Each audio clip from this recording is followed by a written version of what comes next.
selaku Kepala Departemen Biologi Universitas Indonesia, yang kami hormati Kak Siau Andrea selaku pembicara di siang hari ini, dan yang kami banggakan tentunya seluruh teman-teman yang sudah hadir dalam acara profil pada hari ini.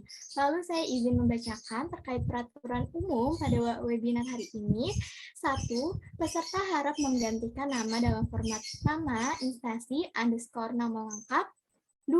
Selama kegiatan pemberian materi, peserta diharapkan mematikan fitur kamera dan mikrofon. 3. Peserta dilarang menimbulkan ketidakkondusifan selama pemberian materi berlangsung. 4. Peserta diperbolehkan untuk bertanya saat sesi tanya-jawab melalui link Slido yang sudah tertera di kolom chat. 5. Pertanyaan akan dipilih berdasarkan jumlah likes pada setiap pertanyaannya. Selamat siang dan selamat datang di acara kami, yaitu Profil, program pelatihan soft skill dengan tema Mastery in Copywriting, Creative and Persuasive Marketing. Saya Nadira sebagai MC hari ini, tapi saya tidak sendirian karena ditemani oleh rekan saya yang bernama Saya, Wiwit, juga sebagai MC, dan kami berdua akan memandu jalannya acara dari awal hingga akhir. Baik, untuk mengawali acara pada siang hari ini, mari kita berdoa sesuai agama dan kepercayaan masing-masing. Berdoa, mulai.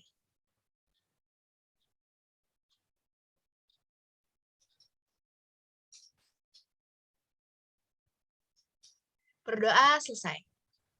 Baik, terima kasih Nadira yang sudah memimpin doa pada acara hari ini. Sebelum kami memperkenalkan lebih jauh tentang apa itu profil, saya ingin mengucapkan terima kasih terlebih dahulu untuk seluruh panitia yang terlibat dalam kegiatan profil tahun 2022.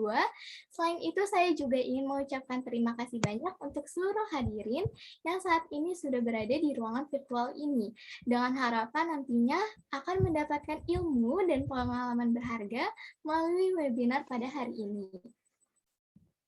Baik, izinkan saya untuk menjelaskan mengenai apa itu profil. Profil, program pelatihan soft skill adalah acara yang diselenggarakan oleh Departemen PNKHMD Biologi UI yang tahun ini bertemakan copywriting. Dan di sini kita semua akan mendapatkan materi yang bermanfaat dari pembicara, yang tentunya sudah mendapat banyak pengalaman di bidang copywriting. Bagi peserta yang telah hadir pada siang hari ini, bisa banget nih menyampaikan pertanyaan pada sesi tanya-jawab setelah pemaparan materi. Nah, benar banget tuh, Nat. Jadi, tanpa lebih lama-lama lagi, kita mulai aja nih acaranya. Acara pertama yaitu sambutan dari Ananta Zahrani selaku Project Officer Profil 2022. Kepada Ananta, kami persilakan. Baik, terima kasih kepada MC. Assalamualaikum warahmatullahi wabarakatuh. Salam, Om Swastiastu, Namo Buddhaya, salam kebajikan untuk kita semua. Sebelumnya saya ucapkan terima kasih kepada Bapak Anobo Laksono, selaku Kepala Departemen Biologi Universitas Indonesia, dan juga kepada Ibu Astari Dwi Ranti, selaku Kepala Prodi Biologi Universitas Indonesia, dan juga kepada Kak Edwin Arga Wiranata, selaku Ketua HMD Biologi Universitas Indonesia di tahun 2022, yang sudah meluangkan waktunya untuk hadir dan menyampaikan sepatah dua patah kata di acara ini. Saya ucapkan juga terima kasih kepada teman-teman panitia semua yang sudah bekerja keras dalam penyelenggaraan acara ini sehingga dapat dilaksanakan di siang hari ini. Saya ucapkan juga terima kasih banyak kepada Kak Siau Andreas yang sudah hadir dan bersedia untuk menjadi pemateri kita untuk menyampaikan sedikit materi mengenai copywriting. Dan juga saya ucapkan terima kasih banyak kepada teman-teman hadirin semua yang sudah datang dan bersedia untuk menyimak materi yang akan disampaikan oleh pemateri kita. Sebelumnya saya izinkan untuk menjelaskan sedikit mengenai Profil. Profil merupakan program pelatihan soft skill yang merupakan program kerja tahunan HMD Biologi Universitas Indonesia, khususnya Departemen Pendidikan dan Keilmuan, yang pada tahun ini mengusung tema besar mengenai copywriting, khususnya dengan judul Mastery in Copywriting, Creative and Persuasive Marketing. Tujuan diselenggarakannya acara ini diharapkan dapat menjadi wadah bagi teman-teman mahasiswa semua, baik dari dalam UI maupun luar UI, serta masyarakat umum, untuk dapat melatih kemampuannya atau skill-skill yang dapat dibutuhkan di dunia kerja. Karena sebagaimana kita tahu, kita membutuhkan perbekalan untuk menghadapi dunia kerja atau dunia setelah perkuliahan, khususnya seperti zaman sekarang ini, yaitu industri 4.0, yang semakin ketat persaingannya. Sementara itu, copywriting menjadi salah satu skill abad 21 yang dapat teman-teman kuasai dan pelajari karena fleksibelannya untuk dapat diaplikasikan di berbagai bidang. Tidak hanya terbatas dalam dunia industri ataupun dunia bisnis, tapi juga dapat diaplikasikan di dalam lingkup organisasi ataupun kepanitiaan. Oleh karena itu, saya harap teman-teman semua dapat mulai mempersiapkan materinya, mempersiapkan alat tulisnya, dan juga menyimak materi dengan baik yang akan disampaikan oleh pemateri kita yang keren dan juga berpengalaman di bidangnya tentunya. Mungkin sekian sambutan yang dapat saya sampaikan. Jika ada salah kata dalam sambutan saya dan kekurangan dari acara profil ini, saya mohon maaf sebesar-besarnya. Wassalamualaikum warahmatullahi wabarakatuh. Terima kasih Ananta Zahrani yang telah memberikan sambutan. Acara selanjutnya yaitu sambutan dari Kak Edwin Arga Wiranata selaku Ketua HMD Biologi 2022. Kepada Kak Arga kami persilakan. Baik, terima kasih MC. Bismillahirrahmanirrahim. Assalamualaikum warahmatullahi wabarakatuh. Salam sejahtera untuk kita semuanya. Shalom, Om Swastiastu, Namo Buddhaya, Salam Kebajikan. Pertama-tama yang saya hormati Kepala Departemen Biologi Bapak Anom Bawalaksono PhD, yang saya hormati Bu Astari selaku Kaprodi Biologi, dan juga kepada pembicara serta kepada seluruh panitia dan partisipan yang sudah turut hadir gitu ya, untuk webinar kali ini. Pertama-tama saya ucapkan puja dan puji syukur kehadirat Tuhan Yang Maha Esa karena atas limpah dan karunia-Nya kita dapat berkumpul pada acara profil kali ini yang mengusung tema besar yaitu tentang copywriting. Saya mengucapkan terima kasih banyak kepada panitia yang sudah menyelenggarakan acara ini dengan sebaik-baiknya, dan di sini saya mohon maaf karena bertepatan dengan ini ya pelaksanaan proker offline di kampus, jadi harus di luar gitu. Jadi mungkin tidak lama-lama, tadi sudah dijelaskan oleh Ananta, sangat sudah jelas ya bahwa sebenarnya profil ini merupakan rangkaian kegiatan dari atau program kerja daripada Himpunan Mahasiswa Departemen Biologi FMIPA UI gitu, dan pada tahun ini bagus sekali ya untuk temanya tentang copywriting, yang ini menurut saya sangat ini juga gitu, sangat jarang juga dibahas di banyak webinar gitu, dan ini harapannya adalah kedepannya bisa dimanfaatkan dengan sebaik-baiknya. Nah, berbicara tentang soft skill gitu kan, di biologi ini juga bisa menjadikan wadah gitu bagi teman-teman semua, tidak hanya untuk mahasiswa biologi atau mahasiswa pada umumnya, tetapi juga digunakan atau bermanfaat bagi masyarakat umum gitu, untuk bagaimana sih tentang copywriting itu, dan bagaimana sih untuk mengembangkan soft skill di bidang hal tersebut. Jadi harapannya setelah webinar ini diadakan bisa menambah wawasan dan juga ilmu dari acara kali ini. Dan mungkin itu aja untuk sambutan dari saya. Terima kasih banyak buat panitia yang sudah menyelenggarakan acara ini dengan sebaik-baiknya. Dan mungkin apabila dalam penyampaian sambutan ini saya banyak salah dalam bertutur kata, saya mohon maaf. Serta apabila dalam acara ini masih banyak kekurangan, kami juga minta maaf atas hal tersebut. Mungkin sekian saja dari saya. Terima kasih MC atas waktunya. Wassalamualaikum warahmatullahi wabarakatuh. Terima kasih. Waalaikumsalam warahmatullahi wabarakatuh. Baik, terima kasih Kak Arga yang telah memberikan sambutan. Acara selanjutnya yaitu sambutan dari Pak Anom Bawalaksono selaku Kepala Departemen Biologi Universitas Indonesia. Kepada Pak Anom kami persilakan. Baik, terima kasih pada MC dan juga pada Mas Arga, Ananta, dan juga khususnya pembicara ya, Mas Andreas, Mas Yao Andreas, yang saya hormati juga Bu Astari, mungkin di sini hadir juga. Selamat siang, Assalamualaikum warahmatullahi wabarakatuh, salam sejahtera untuk kita semua. Terima kasih untuk teman-teman dari HMD yang atas usahanya ya hari ini kita buat acara yang cukup, kalau menurut saya ini kreatif gitu ya. Jadi kita perlu sedikit keluar melihat tidak hanya biologi itu tidak hanya sekedar life science, tapi bagaimana soft skill itu juga dibangun gitu ya. Nah, hal ini perlu karena selama ini kebanyakan atau fenomena di luar sana gitu ya menganggap biologi ini hanya sebagai ilmu dasar gitu ya, basic science, yang sejatinya itu memang benar dan memang kita harus pertahankan ya. Jadi memang itu jati diri kita gitu ya. Namun untuk mensosialisasikan dan juga untuk memberi informasi ya kepada dunia luar gitu ya, untuk mengekspos ya kalau bahasa sekarang gitu ya, jadi mengekspos diri kita keluar, maka kita perlu yang namanya kemampuan-kemampuan tambahan. Nah, ini yang disebut sebagai soft skill, dan soft skill ini macam-macam, dan tahun ini kalian memilih tema copywriting. Nah, copywriting ini juga hal yang terpenting gitu ya, karena memang kita nih ke depan bukan hanya melihat, ya sekali lagi ya, kalau saya katakan biologi ini sebagai ilmu dasar, maka sebenarnya menjadi dasar atau berfungsi untuk apa sih gitu ya. Nah, bagaimana kita memanfaatkannya, bagaimana kita membuat lebih optimal lagi gitu ya. Jadi bagaimana prospek ke depan gitu ya, prospek dari biologi ya, makanya kita sedikit kita fokuskan ya, jadi sebagai satu bioprospek ya, yang kita terus optimalisasi gitu ya, optimasi. Kenapa? Karena kita negara dengan biodiversitas, salah satu negara dengan biodiversitas tertinggi di dunia, nomor 2 setelah Brazil. Dan sekarang ya kita udah tahu semua, kalau kita tidak jaga, kita tidak conserve, maka keberlanjutan dari biodiversitas ini makin lama makin ya menurun dan hilang mungkin gitu ya.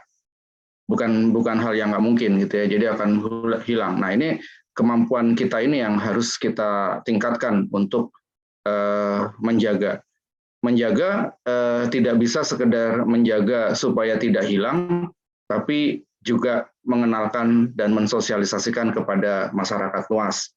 Dan masyarakat luas akan menghargai kalau hal tersebut mereka dapat merasakan manfaatnya. Nah, hal itu juga yang kita kembali lagi, gimana kita mensosialisasikan hal tersebut. Ya, sekali lagi, jadi teruskan semua usaha-usaha meningkatkan soft skill kalian ya di sini, dan dengan segala macam bentuk, dengan segala macam beberapa hal gitu ya, jenis ya yang mungkin akan ke depan nih di era disrupsi ini ya, kita nggak tahu apa yang sangat diperlukan. Jadi jangan ragu-ragu untuk memilih atau ya menentukan apa yang kalian ingin lakukan gitu ya.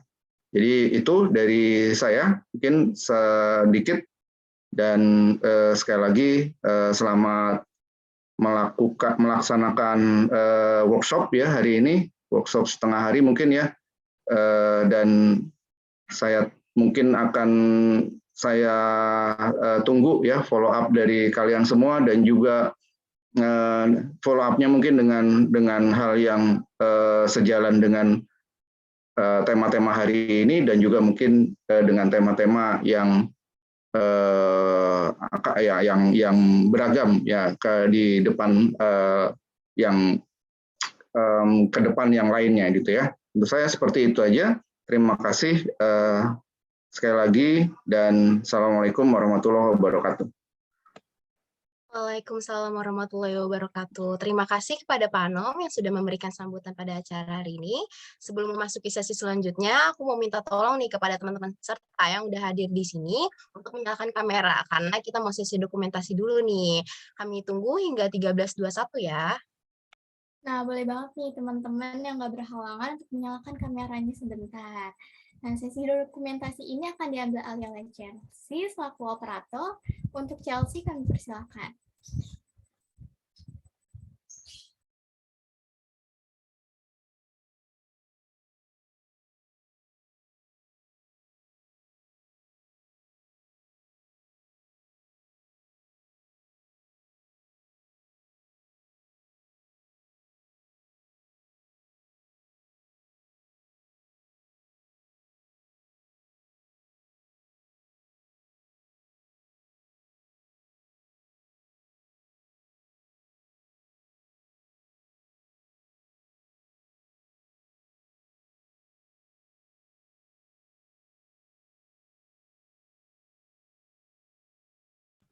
Ya, teman-teman bisa dinyalakan kameranya ya.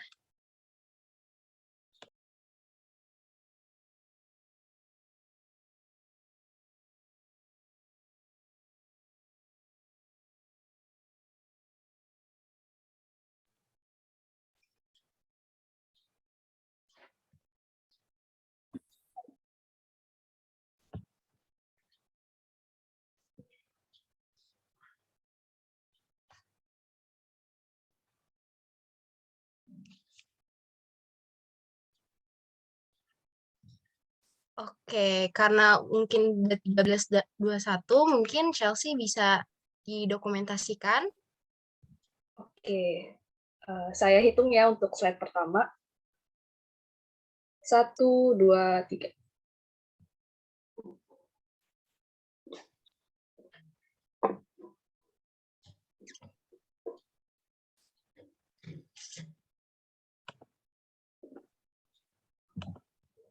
Oke, untuk slide yang kedua. 1, 2, 3.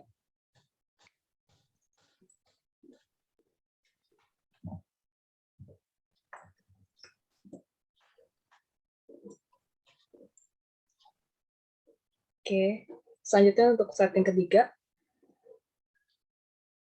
1, 2, 3.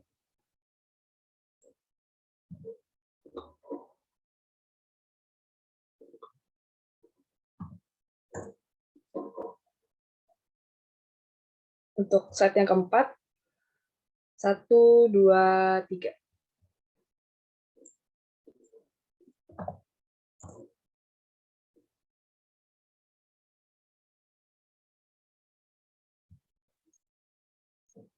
Untuk slide yang kelima.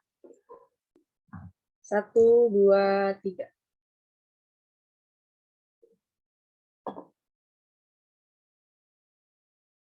Untuk slide yang keenam. 1, 2, 3.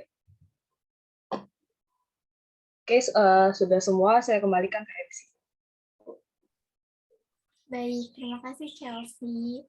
Nah, oke, acara selanjutnya akan dilanjutkan dengan pembacaan CV. Boleh operator untuk di-share screen terlebih dahulu?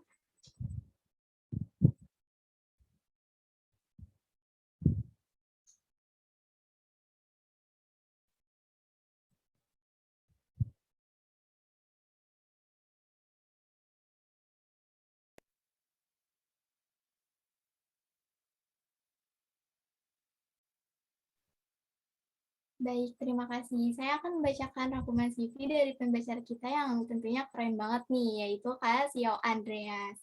Beliau merupakan alumni SMA YPPI, di mana beliau memiliki pengalaman dalam dalam bekerja sebagai copywriter, sehingga beliau mahir dalam bidang tersebut, dan sekarang ini bekerja sebagai copywriter di socialmediamarketer.id dan nicojulius.com.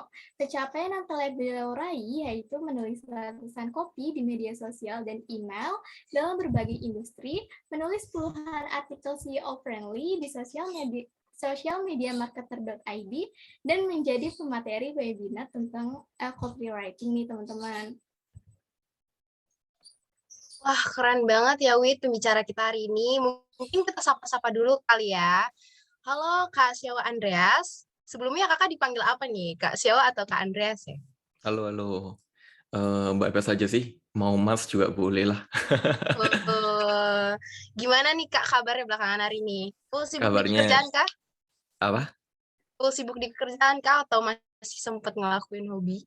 Oh ya, masih oke lah ya, masih bisa ngisi webinar, masih bisa berbagi dan lain-lain. Masih balance ya Kak ya kesehariannya. Baik, agar tidak mengulur waktu dan tadi juga ada pembacaan CV. Nah, sekarang kita akan memasuki sesi pemaparan materi yang akan diambil alih oleh Kak Sio Andreas. Kepada Kak Andreas, kami persilakan. Oke. Oh, minta tolong jadiin co-host dong buat share screen ya. Oke, sambil menunggu teman-teman.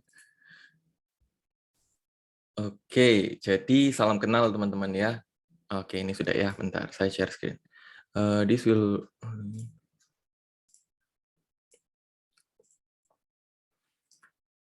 Oke, sudah terlihat teman-teman? Udah jelas? Sudah, Kak. Sudah jelas, Kak. Oke, jadi selamat siang teman-teman semuanya. Salam kenal, nama saya Joe Andreas, saya copywriter di social media marketer.id. Jadi hari ini kita akan sama-sama belajar tentang mastery in copywriting, creative and persuasive marketing, teman-teman ya. Dan apa aja yang kamu pelajari mungkin selama 40 menit ke depan, teman-teman. Yang pertama, kamu akan belajar sebenarnya copywriting itu apa. Yang kedua adalah sekilas tentang profesi copywriter. Yang ketiga adalah mengapa copywriting begitu penting. 3 hal penting saat menulis copywriting, anatominya, tipe-tipe judul, cara nulisnya, tips dan trik dalam menulis copy, plus checklist copywriting, teman-teman. Jadi inilah yang akan kamu pelajari ya selama 40 menit ke depan ya. Nah, kita mulai dulu yang pertama, teman-teman. Sebenarnya copywriting itu apa?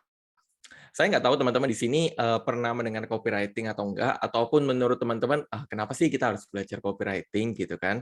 Tapi ini adalah sebuah skill atau kemampuan ya atau soft skill yang sangat-sangat penting teman-teman yang harus kamu kuasai, apalagi apa di era seperti sekarang ya. Nah, copywriting itu apa? Copywriting kalau saya kutip dari Wikipedia teman-teman, definisinya adalah naskah iklan teman-teman. Jadi naskah yang ditulis oleh seorang penulis naskah iklan yang namanya copywriter untuk disebarluaskan guna kepentingan komersial. Jadi sebenarnya copywriting ini bukan sesuatu yang baru, teman-teman. Kalau mungkin teman-teman baru pertama kali mendengar copywriting dan mungkin menurut teman-teman copywriting ini baru hype ya saat pandemi kemarin, yang mana semua orang tahu bahwa digital itu sangat berpotensi dan semua orang masuk ke sana, dan salah satu skill yang wajib dipelajari adalah copywriting. Padahal copywriting ini udah dipakai sejak zaman dahulu, teman-teman. Seperti kalau teman-teman lihat naskah iklan televisi, radio, majalah, koran, baliho, spanduk, dan lain sebagainya, itu juga pakai copywriting. Jadi copywriting ini bukanlah sebuah skill yang baru sebenarnya, dan salah satu skill yang wajib kamu pelajari.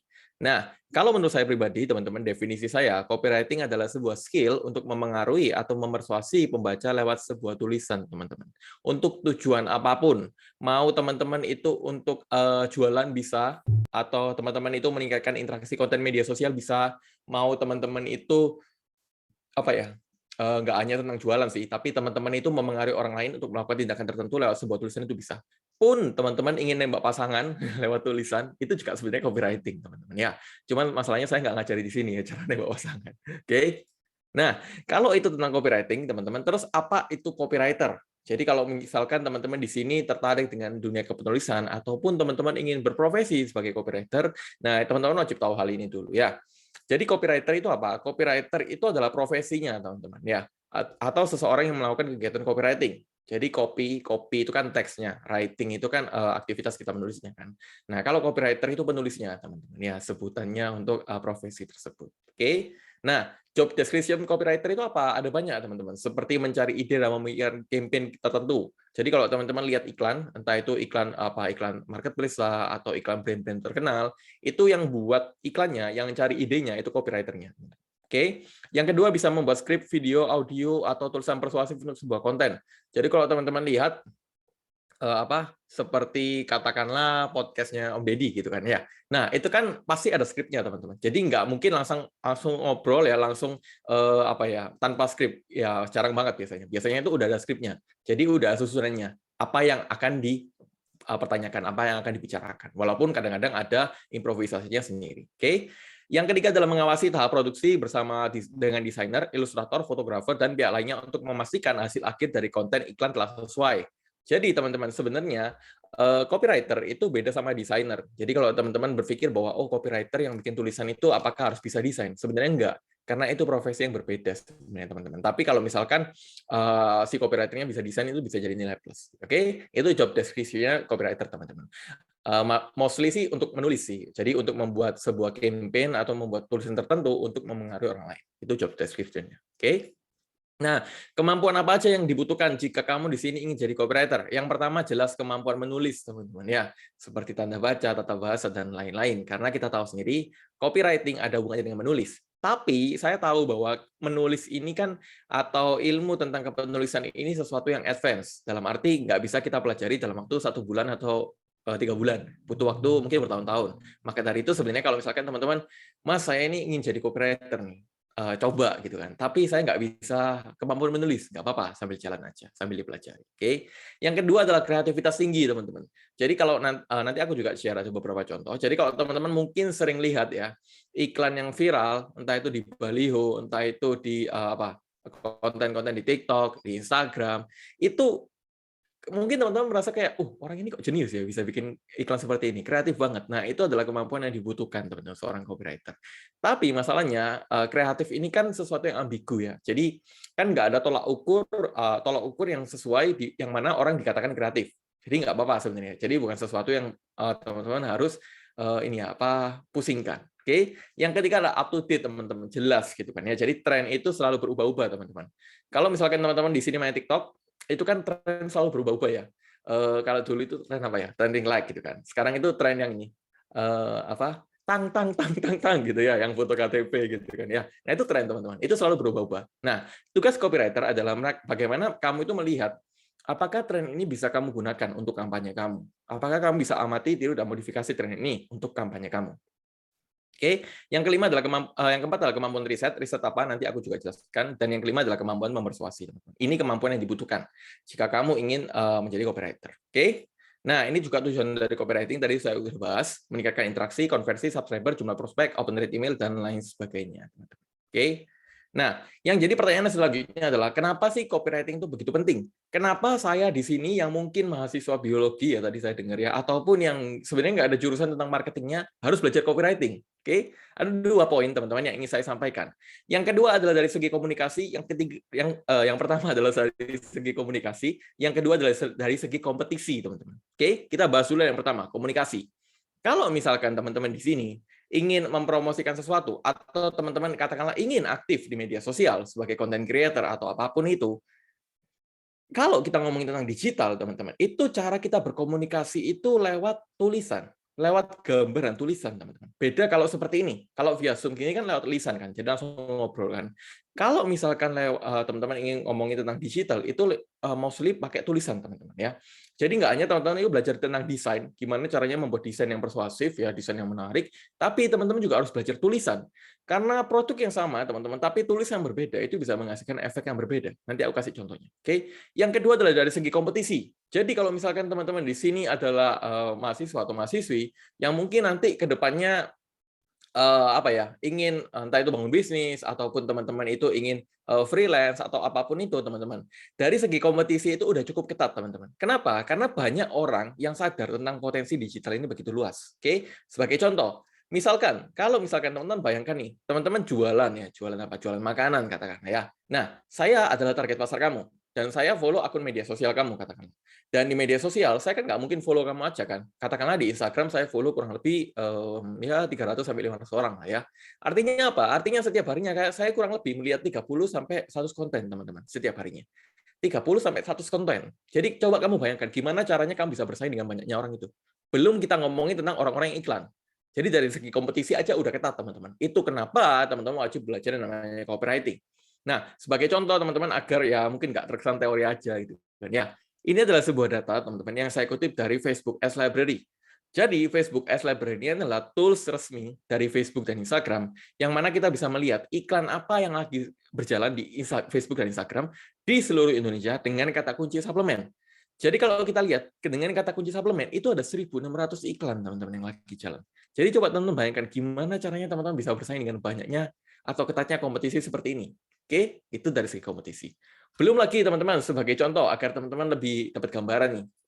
Menurut teman-teman, dari 2 banner ini, lebih menarik yang mana, teman-teman? Ya, agar bisa interaktif ya, teman-teman bisa tulis di kolom chat ya. Lebih menarik banner A atau banner B, teman-teman? Silakan ditulis di kolom chat. Oke? Ini kan sama-sama jual rumah gitu ya. Yang satu ini rumah ini dijual tanpa perantara, yang satu beli rumah langsung dapat istri muda gitu kan ya. Nah, menurut teman-teman lebih menarik yang mana? Nggak ada yang salah, nggak ada yang benar ya. Boleh tulis di kolom chat ya. Oh, lebih informatif. Oke, menarik. Oh, oke. Seumur-umur teman-teman ya. Seumur-umur selama saya membawakan webinar teman-teman. Yang bilang A itu hanya 2 orang ini. Mayoritas semua itu bilang B. Tapi ya, unik banget ya. Jadi ada juga ada 3 orang berarti bilang A ya. Tapi ya nggak ada yang salah, nggak ada yang benar ya teman-teman ya. Cuman teman-teman, kenapa banyak orang itu lebih tertarik sama yang B dibandingkan yang A? Oke, kenapa? Karena yang A ini udah ya terkesan basi gitu kan ya, dalam arti udah banyak orang yang lihat. Sementara kalau B, beli rumah langsung dapat istri muda ya, apalagi cowok-cowok gitu ya, ada foto ceweknya gitu kan ya. Walaupun istri mudanya gimmick ya teman-teman ya. Investasi rumah idaman murah dan aman, oke? Banner B persuasif Bang karena dapat istri ya. Padahal istrinya bukan istri beneran ya. Jadi teman-teman lihat produk yang sama teman-teman, tapi cara kita mengomunikasikan yang berbeda teman-teman, itu bisa menghasilkan respon yang berbeda. Itulah kenapa kamu wajib belajar yang namanya copywriting. Oke? Nah, kenapa kamu wajib belajar yang namanya copywriting? Karena copywriting itu sebenarnya adalah jembatan teman-teman. Jadi bagaimana kamu itu menginformasikan apapun ke orang lain teman-teman lewat tulisan, itu yang dinamakan copywriting. Oke, jadi kenapa kamu wajib belajar copywriting? Karena copywriting ya bisa dibilang adalah ilmu komunikasi lewat tulisan. Oke, nah setelah teman-teman lihat bahwa wah ternyata copywriting penting ya Mas ya. Terus gimana nih cara mulai nulisnya, gitu kan ya? Nah sebelum kita masuk ke gimana cara nulisnya teman-teman wajib tahu dulu bahwa apa aja yang harus dipersiapkan sebelum nulis sebuah copy. Jadi nulis copywriting itu bukan asal nulis ya teman-teman, ada yang harus dipersiapkan. Oke, yang pertama adalah teman-teman di sini harus tahu copywriting teman-teman itu buat siapa. Yang kedua adalah apa keunikan produk kamu, produk atau jasa kamu, dan yang ketiga adalah media menulisnya di mana, teman-teman. Karena 3 hal ini yang nanti akan menentukan copywriting kamu seperti apa. Sebagai contoh, kita bahas dulu yang pertama. Copywriting kamu buat siapa? Oke? Nah, saya sedikit cerita mungkin, teman-teman. Saya itu sering ditanyai seperti ini, teman-teman, di media sosial ya. Mas, saya ingin Mas, gimana sih cara nulis copywriting untuk produk produk fashion katakanlah, baju katakanlah ya. Nah, saya selalu tanya balik, kamu itu ingin nulis buat siapa? Jadi copywriting-nya ini ingin nulis buat siapa? Nah, kebanyakan orang itu jawabannya seperti ini, teman-teman. Waduh, kalau seperti itu ya saya ingin nulis untuk semua orang, Mas, supaya potensi cuan saya lebih besar gitu kan ya. Potensi saya bisa menjual ke lebih banyak orang lebih besar. Oke, nah sebenarnya kalau kita ngomongin tentang bisnis teman-teman ya pasti ingin cuan ya, pasti ya, teman-teman ingin profit dong. Tapi kalau misalkan teman-teman ngomongin tentang copywriting, itu sebenarnya teman-teman nggak bisa nulis untuk semua orang. Kenapa? Karena saat teman-teman nulis untuk semua orang, sebenarnya teman-teman nggak nulis untuk siapapun. Oke, karena coba teman-teman bayangkan, kalau misalkan teman-teman, mungkin teman-teman di sini zilenial gitu ya, teman-teman di sini zilenial gitu kan ya. Tapi saya pakai bahasa formal untuk berkomunikasi dengan kamu. Sebagai contoh, saya ngajak kamu ngopi, tapi saya pakai kata-kata seperti ini. Hai kawan, maukah Anda ngopi bareng saya? Otomatis mungkin teman-teman akan merasa apa sih kayak bukan gue banget gitu kan. Kalau kamu mau ngomong sama gue itu harus pakai bahasa-bahasa Jaksel, mungkin gitu kan ya. Sementara kalau kita ngomong ke emak-emak, teman-teman, kita ingin nulis kopi atau ingin berkomunikasi dengan emak-emak, itu mungkin kita harus menggunakan bahasa yang lebih formal dibandingkan informal, yang lebih baku ya, dibandingkan gaul. Jadi teman-teman lihat, dengan berbeda target pasar, teman-teman, itu copywriting-nya juga sangat-sangat berbeda, teman-teman. Nah, maka dari itu kamu wajib tahu dulu, kamu itu ingin nulis buat siapa. Nah, cara tahunya gimana? Kamu bisa jabarkan yang namanya buyer persona. Ya, buyer persona itu apa? Buyer persona itu adalah karakter fiktif yang sengaja diciptakan sebagai target konsumen, teman-teman. Dan buyer persona ini mewujudkan siapa konsumen terbaik dalam bisnis Anda, seperti apa wajahnya, bagaimana sifatnya, dan bagaimana ia mengambil suatu keputusan. Singkatnya, buyer persona ini adalah gambaran target pasar kamu siapa. Nah, buyer persona ini meliputi beberapa hal, teman-teman, seperti nama, usia, jenis kelamin, tempat tinggal, pekerjaan, masalah terbesar, kepercayaan yang salah, keinginan mereka, kendala mereka belum beli produk kamu, public figure yang mereka idolakan, media online yang sering mereka akses, dan kompetitor atau tempat mereka belanja. Jadi mungkin teman-teman di sini berpikir bahwa, wah, ternyata rumit juga ya Mas ya, menantang juga ya. Dalam arti kita nggak asal nulis gitu kan dalam buat copywriting. Iya gitu kan. Jadi untuk bisa memersuasi orang lain teman-teman, kamu harus tahu dulu yang ingin dipersuasi itu siapa. Oke, itu yang harus kamu tahu dulu. Sebagai contoh agar teman-teman lebih dapat gambaran, ini saya ada sebuah studi kasus buyer persona untuk produk perawatan wajah katakan. Oke, misalkan di sini namanya adalah Jennifer ya. Jadi kalau nama kamu Jennifer ya, saya mohon maaf nggak ada maksud gitu kan ya. Usianya 23 sampai 35 tahun. Jadi kita tahu sendiri, oh, dari usianya aja udah milenial. Jadi kita nanti bisa menyesuaikan bahasanya. Oke.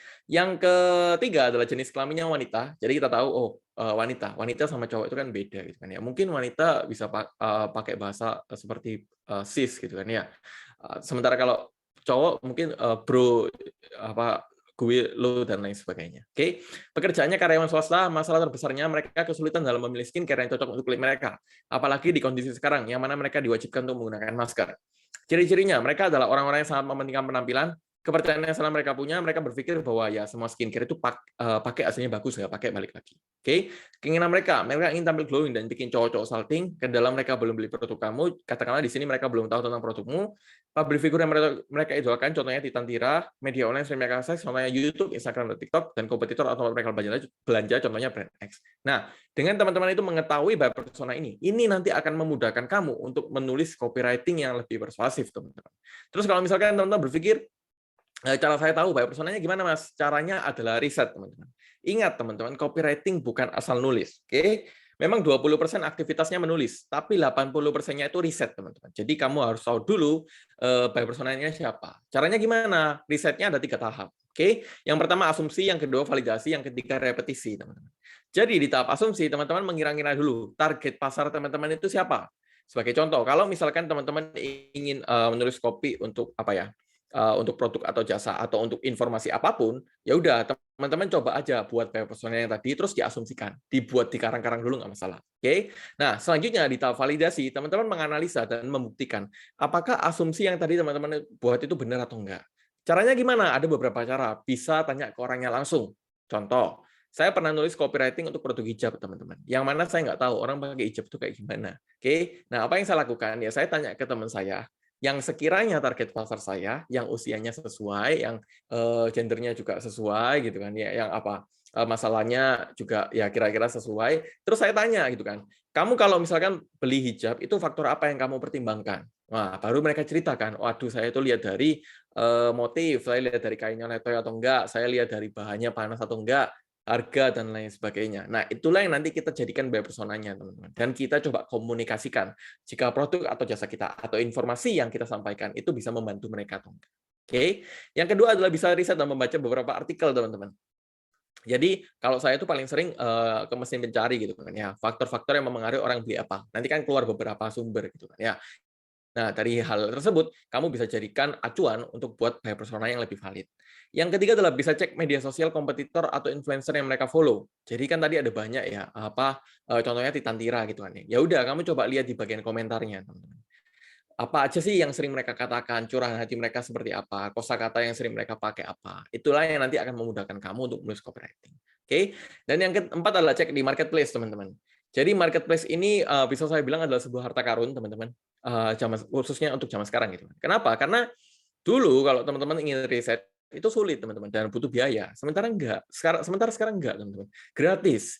Kamu tinggal masuk aja ke marketplace ya, si Orin atau si Tokopedia gitu kan ya. Terus kamu cek aja, misalkan kamu ingin menulis copy untuk produk apa, karena produk banyak mayoritas produk dijual di sana gitu kan. Terus kamu cek bagian testimoninya, teman-teman ya. Bintang 5-nya mereka itu happy-nya kenapa belanja di sini, bintang 1-nya mereka itu komplainnya kenapa. Nah, dari beberapa hal itu yang kamu bisa jadikan validasi untuk memperkuat copywriting kamu, memperkuat buyer persona kamu. Oke, di tahap repetisi teman-teman bisa membuat buyer persona lain dan kembali ke tahap pertama. Ini tentang target pasar. Yang kedua adalah apa keunikan produk atau jasa kamu. Jadi apa yang ingin teman-teman komunikasikan. Oke. Nah, caranya gimana? Kalau misalkan kita ngomongin tentang produk atau jasa, teman-teman bisa jabarkan fitur dan manfaatnya. Oke. Fitur itu adalah segala sesuatu yang berhubungan tentang produk, sementara manfaat itu adalah apa yang market kamu dapatkan. Tapi kalau misalkan bukan untuk menjual sesuatu ya, teman-teman bisa listkan informasi apa yang teman-teman ingin sampaikan. Oke. Karena nantinya ini akan memudahkan kamu dalam menulis copy. Sebagai contoh, misalkan produknya serum wajah gitu kan ya. Dibuat dengan ekstrak bintang laut. Packaging ini sudah memiliki BPOM dan diuji di laboratorium, tidak mengandung merkuri dan hidroquinon. Sudah terjual lebih dari 1000 piece di seluruh Indonesia. Ini fiturnya, teman-teman. Kalau misalkan teman-teman hanya mengomunikasikan fiturnya, katakanlah seperti ini, jual produk serum wajah dibuat dengan ekstrak bintang laut. Sudah terjual lebih dari 1000 piece di seluruh Indonesia. Minat ya di sini. Kadang-kadang orang itu nggak ngerti, teman-teman. Oh ya, kayaknya bagus gitu kan, ekstrak bintang laut ya. Tapi apa manfaatnya buat saya? Itu yang nggak ada. Jadi itu kenapa kamu bisa jabarkan manfaatnya juga buat mereka. Contoh, serum wajah ini dibuat dengan ekstrak bintang laut sehingga dapat membantu mengenyalkan, melembabkan dan merangsang pertumbuhan sel kulit baru. Nah, itu kan orang lebih kebayang kan. Oh, ya masuk akal, keren juga gitu kan ya. Tapi kalau misalkan teman-teman berpikir bahwa lebih baik kita nulis fitur atau manfaat, Mas, jawabannya tergantung. Tergantung apa yang orang pertimbangkan untuk mengambil penawaran kamu. Sebagai contoh, saya pernah nulis copywriting untuk produk kitchenware, teman-teman. Kitchenware itu seperti mangkok, piring, gelas, dan lain sebagainya. Nah, apa yang saya tulis di copywriting saya? Saya langsung jualan, teman-teman. Seperti jual mangkok gitu kan, mangkok bahan keramik, diameternya berapa, terus warnanya, lokasi, dan lain sebagainya. Jadi saya lebih mengedepankan fitur dibandingkan manfaat. Kenapa? Karena orang udah tahu mangkok ya gitu-gitu aja. Jadi produk yang general ya. Jadi sebenarnya kita nggak perlu banyak panjang lebar gitu kan, diputar-putar itu nggak perlu. Kenapa? Karena itu yang orang pertimbangkan, lebih ke fiturnya. Jadi kamu harus tahu dulu apa yang orang pertimbangkan. Apakah fiturnya atau manfaatnya. Oke, karena itu yang nanti akan membantu kita untuk menulis copywriting-nya akan seperti apa. Oke, yang ketiga adalah media menulis, teman-teman. Media menulis ini juga penting. Apakah teman-teman di sini ingin nulis copy untuk Instagram, Facebook, TikTok, dan lain sebagainya, teman-teman? Karena beda media, ini juga beda cara mainnya, teman-teman. Sebagai contoh, kalau misalkan Instagram, nah Instagram itu kan ada banyak konten model, teman-teman ya. Ada yang carousel seperti ini, ada yang reels ya, yang TikToknya Instagram, ada yang hanya satu foto aja. Kalau misalkan medianya adalah carousel, teman-teman, tips dari saya adalah di slide keduanya itu jangan langsung dikasih poin-poinnya. Contoh, ini judulnya ya. Kenapa copywriting saya nggak cespleng? Nah, di slide keduanya saya nggak langsung jelaskan. Oh, mungkin karena ini, mungkin karena ini, mungkin karena ini. Enggak, tapi biasanya itu kita berikan basa-basi terlebih dahulu sih. Contohnya seperti ini. Mas, saya sudah ikutin tips-tips copywriting-nya, tapi kok nggak cespleng-cespleng ya? Nah, copywriting memang bisa membantu meningkatkan penjualan, tapi ada beberapa hal yang kamu harus perhatikan. Nah, baru di slide kelimanya saya jelaskan poin-poinnya. Oh, kamu itu harus tahu tentang ini, kamu harus tahu tentang ini, kamu harus tahu tentang ini. Baru di slide ke-8-nya itu diberikan rangkuman, dan di slide ke-10 itu ajakan bertindaknya. Nah, kalau Instagram biasanya seperti itu carousel. Sementara kalau Facebook itu berbeda, teman-teman ya. Jadi kalau misalkan teman-teman di sini masih main Facebook, itu teman-teman lihat bahwa Facebook itu lebih dominan teks, sementara Instagram itu lebih dominan visual. Jadi tentu cara kita mengomunikasikannya juga beda, teman-teman. Kita nggak bisa terlalu banyak teks dalam Instagram. Kenapa? Karena kalau terlalu banyak teks, bikin orang malas baca, karena visualnya jadi kurang enak dibaca. Sementara kalau kalau Facebook ya, tadi maksud saya Instagram ya. Instagram itu nggak bisa terlalu banyak teks ya, karena nanti visualnya susah dibaca. Sementara kalau Facebook itu lebih dominan teks, maka kamu bisa gunakan yang namanya storytelling. Storytelling itu apa? Nanti aku juga jelaskan. Oke? Itu kalau Facebook. Sementara kalau TikTok beda lagi, teman-teman. Kalau TikTok itu teman-teman lihat ya bahwa TikTok itu warganya itu suka sesuatu yang receh gitu kan ya. Jadi teman-teman bisa buat konten kalau bisa sih sereceh mungkin dan serelevan mungkin. Jadi gampang dimengerti, teman-teman. Oke? Apalagi kalau anak biologi itu kan biasanya banyak istilah-istilah yang susah dimengerti. Nah, kamu bisa menggunakan seperti perumpamaan agar orang itu mudah mengerti ya. Nah, sebagai contoh kalau misalkan di TikTok itu kita bisa buat skrip terlebih dahulu, teman-teman. Ya, mungkin saya akan putar videonya. Kalau teman-teman lihat ini skripnya, ini video yang udah dibuat, teman-teman. Nanti teman-teman bisa lihat ya. Skrip itu fungsinya seperti apa sih? Oke, coba aku putar videonya ya. Fitur Instagram ini bakalan bantu kamu dapatin followers secara gratis tanpa kamu harus ngapa-ngapain. Jadi nama fiturnya adalah Suggested Account, dan coba kamu perhatikan contohnya agar kamu lebih jelas. Coba kamu lihat saat saya follow akun Sio Andreas. Nah, nantinya akan ada akun seperti ini, Suggested for You. Jadi coba kamu bayangkan kalau misalkan akun kamu itu sering muncul di Suggested Account seperti ini. Artinya kamu bisa mendapatkan traffic gratis atau followers gratis. Terus yang jadi pertanyaan adalah gimana sih caranya kita bisa masuk Suggested Account ini? Yang pertama, silakan nyalakan fiturnya dengan cara edit profile terus aktifkan. Kamu ke edit profile akun Instagram kamu seperti ini. Terus scroll bagian bawah dan aktifkan. Kurang lebih kayak gitu, teman-teman ya. Jadi kalau TikTok itu biasanya seperti itu. Walaupun ada cara lain yang mana teman-teman bisa melihat tren langsung dan teman-teman itu meng-ATM ya, mengamati, tiru dan modifikasi tren tersebut untuk informasi apa yang kamu ingin sampaikan. Nah, terus kita mulai masuk, teman-teman, gimana sih cara mulai nulis copywriting-nya? Sebelum teman-teman belajar cara nulis copywriting, teman-teman wajib tahu dulu ada yang namanya anatomi copywriting. Ya, anatomi di sini saya gambarkan sebagai manusia agar teman-teman lebih dapat gambaran. Oke. Jadi sebuah copywriting idealnya itu selalu ada headline atau judul, selalu ada isi copywriting dan selalu ada ajakan bertindak, teman-teman. Oke. Nah, kita mulai dulu dari bagian yang paling penting adalah headline atau kepalanya. Oke. Nah, headline ini apa? Headline ini adalah faktor yang sangatnya panjang banget ya, teman-teman. Banyak banget ya. Sangat penting untuk copywriting kamu. Kenapa? Karena coba teman-teman bayangkan ya. Kalau misalkan teman-teman sedang mencari informasi di YouTube misalkan apa? Cara cepat kaya dari dunia maya, misalkan seperti itu ya. Nah, dari banyaknya video yang ditampilkan, faktor apa yang membuat kamu klik sebuah video? Jawabannya karena headline, karena thumbnail. Sama halnya kayak teman-teman memutuskan untuk nonton webinar kali ini. Kenapa minggu-minggu siang bolong seperti ini teman-teman memutuskan untuk hadir di webinar kali ini? Mungkin karena teman-teman lihat judulnya menarik ya. creative and persuasive marketing gitu ya. Atau mungkin karena teman-teman lihat, waduh pembicaranya Shawn Andreas, maka saya harus hadir gitu kan. Enggak, bercanda gitu ya. Tapi headline adalah faktor yang sangat-sangat penting teman-teman yang wajib kamu perhatikan. Oke? Karena kalau misalkan teman-teman punya penawaran yang sebagus apapun, teman-teman punya informasi yang sebagus apapun, kalau teman-teman nggak bisa menarik perhatian mereka dalam 3 detik pertama, ya percuma teman-teman. Orang nggak akan tahu. Oke? Jadi itu kenapa kamu wajib belajar yang namanya headline. Nah, terus pertanyaannya adalah gimana caranya kita buat headline yang menarik, Mas? Jawabannya adalah kamu harus paham ada yang namanya tipe-tipe headline. Nah, headline ini ada banyak, teman-teman. Kita di sini bahas 5 ya. Ada yang namanya curiosity, jadi judul yang membuat orang lain penasaran. Ada yang namanya fear headline, jadi judul yang membuat orang itu menakut-nakuti. Ada yang benefit, jadi judul yang mengedepankan manfaat apa yang mereka akan dapatkan. Ada yang namanya selective headline, jadi judul yang dibuat untuk orang tertentu. Ada juga yang namanya pertanyaan headline, teman-teman ya. Jadi judul yang berupa kalimat pertanyaan. Nah, ini tipe-tipe headline yang nanti kamu bisa aplikasikan. Oke. Nah, saya langsung kasih contohnya agar teman-teman nanti lebih dapat gambaran. Sebagai contoh, oh alah, jadi ini toh skincare yang cocok dipakai saat menggunakan masker. Ini contoh curiosity headline yang membuat orang lain penasaran. Apalagi ini relevan dengan target pasar yang kita yang tadi. Yang mana target pasarnya adalah mereka itu kesulitan mencari skincare yang cocok dipakai saat menggunakan masker. Jadi kalau mereka melihat judul seperti ini, mereka berpotensi untuk, waduh, apa ini? Saya pengen tahu gitu kan, karena relevan dengan mereka. Nah, kalau misalkan teman-teman berpikir bahwa, oh Mas, ini kan judul-judul yang clickbait gitu ya Mas ya. Jawabannya bukan, teman-teman, berbeda. Bedanya gini. Kalau clickbait itu memang membuat penasaran, teman-teman. Tapi judul sama isinya nggak relevan. Jadi mungkin teman-teman sering lihat ya, entah itu di berita atau dimanapun, judulnya itu membuat orang lain penasaran gitu kan ya. Tapi pas dibaca isinya kok nggak relevan ya. Nah itu clickbait. Oke? Yang curiosity itu judulnya memang membuat penasaran, tapi isi dan judulnya itu relevan. Jadi itu curiosity. Ya, dan nggak disarankan teman-teman pakai yang namanya clickbait. Karena nanti itu akan mempengaruhi integritas brand teman-teman untuk jangka panjang. Oke, yang kedua adalah fear headline, teman-teman, judul yang dibuat untuk menakut-nakuti orang lain. Contohnya seperti ini. Hati-hati, menggunakan skincare sembarangan bisa berakibat fatal untuk jangka panjang. Ini fear headline. Jadi teman-teman bisa pakai kata-kata seperti hati-hati, awas, waspada, yakin apa, dan kita jabarkan masalahnya, dan lain sebagainya. Contoh lain, tahun 2022 belum bisa copywriting, siap-siap ketinggalan zaman. Waduh, itu kan serem banget gitu kan ya. Itu fear headline yang menakut-nakuti. Oke. Yang ketiga adalah benefit headline, judul yang dipakai sejuta umat, teman-teman. Contohnya seperti ini.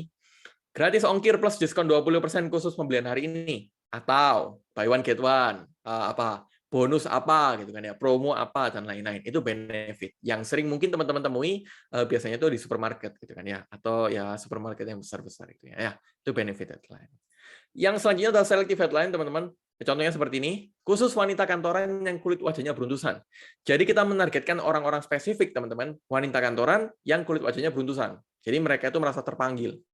Contoh lain, teman-teman bisa pakai kata-kata seperti untuk siapa, buat siapa, kepada siapa, dan lain sebagainya. Contoh, buat mahasiswa dan mahasiswi Universitas Indonesia yang ingin belajar jualan online, katakanlah seperti itu. Jadi kita secara nggak langsung spesifik kan, mahasiswa dan mahasiswi Universitas Indonesia dan mereka yang ingin jualan online. Jadi kita bisa memfilter orang-orang yang sekiranya target pasar kita yang relevan dengan judul kita. Oke, yang kelima adalah pertanyaan headline. Ini judul yang sering dipakai juga, yang berupa kalimat pertanyaan. Contohnya seperti ini. Kamu sudah tahu bedanya kulit sehat dan kulit cantik? Nah, contohnya seperti itu.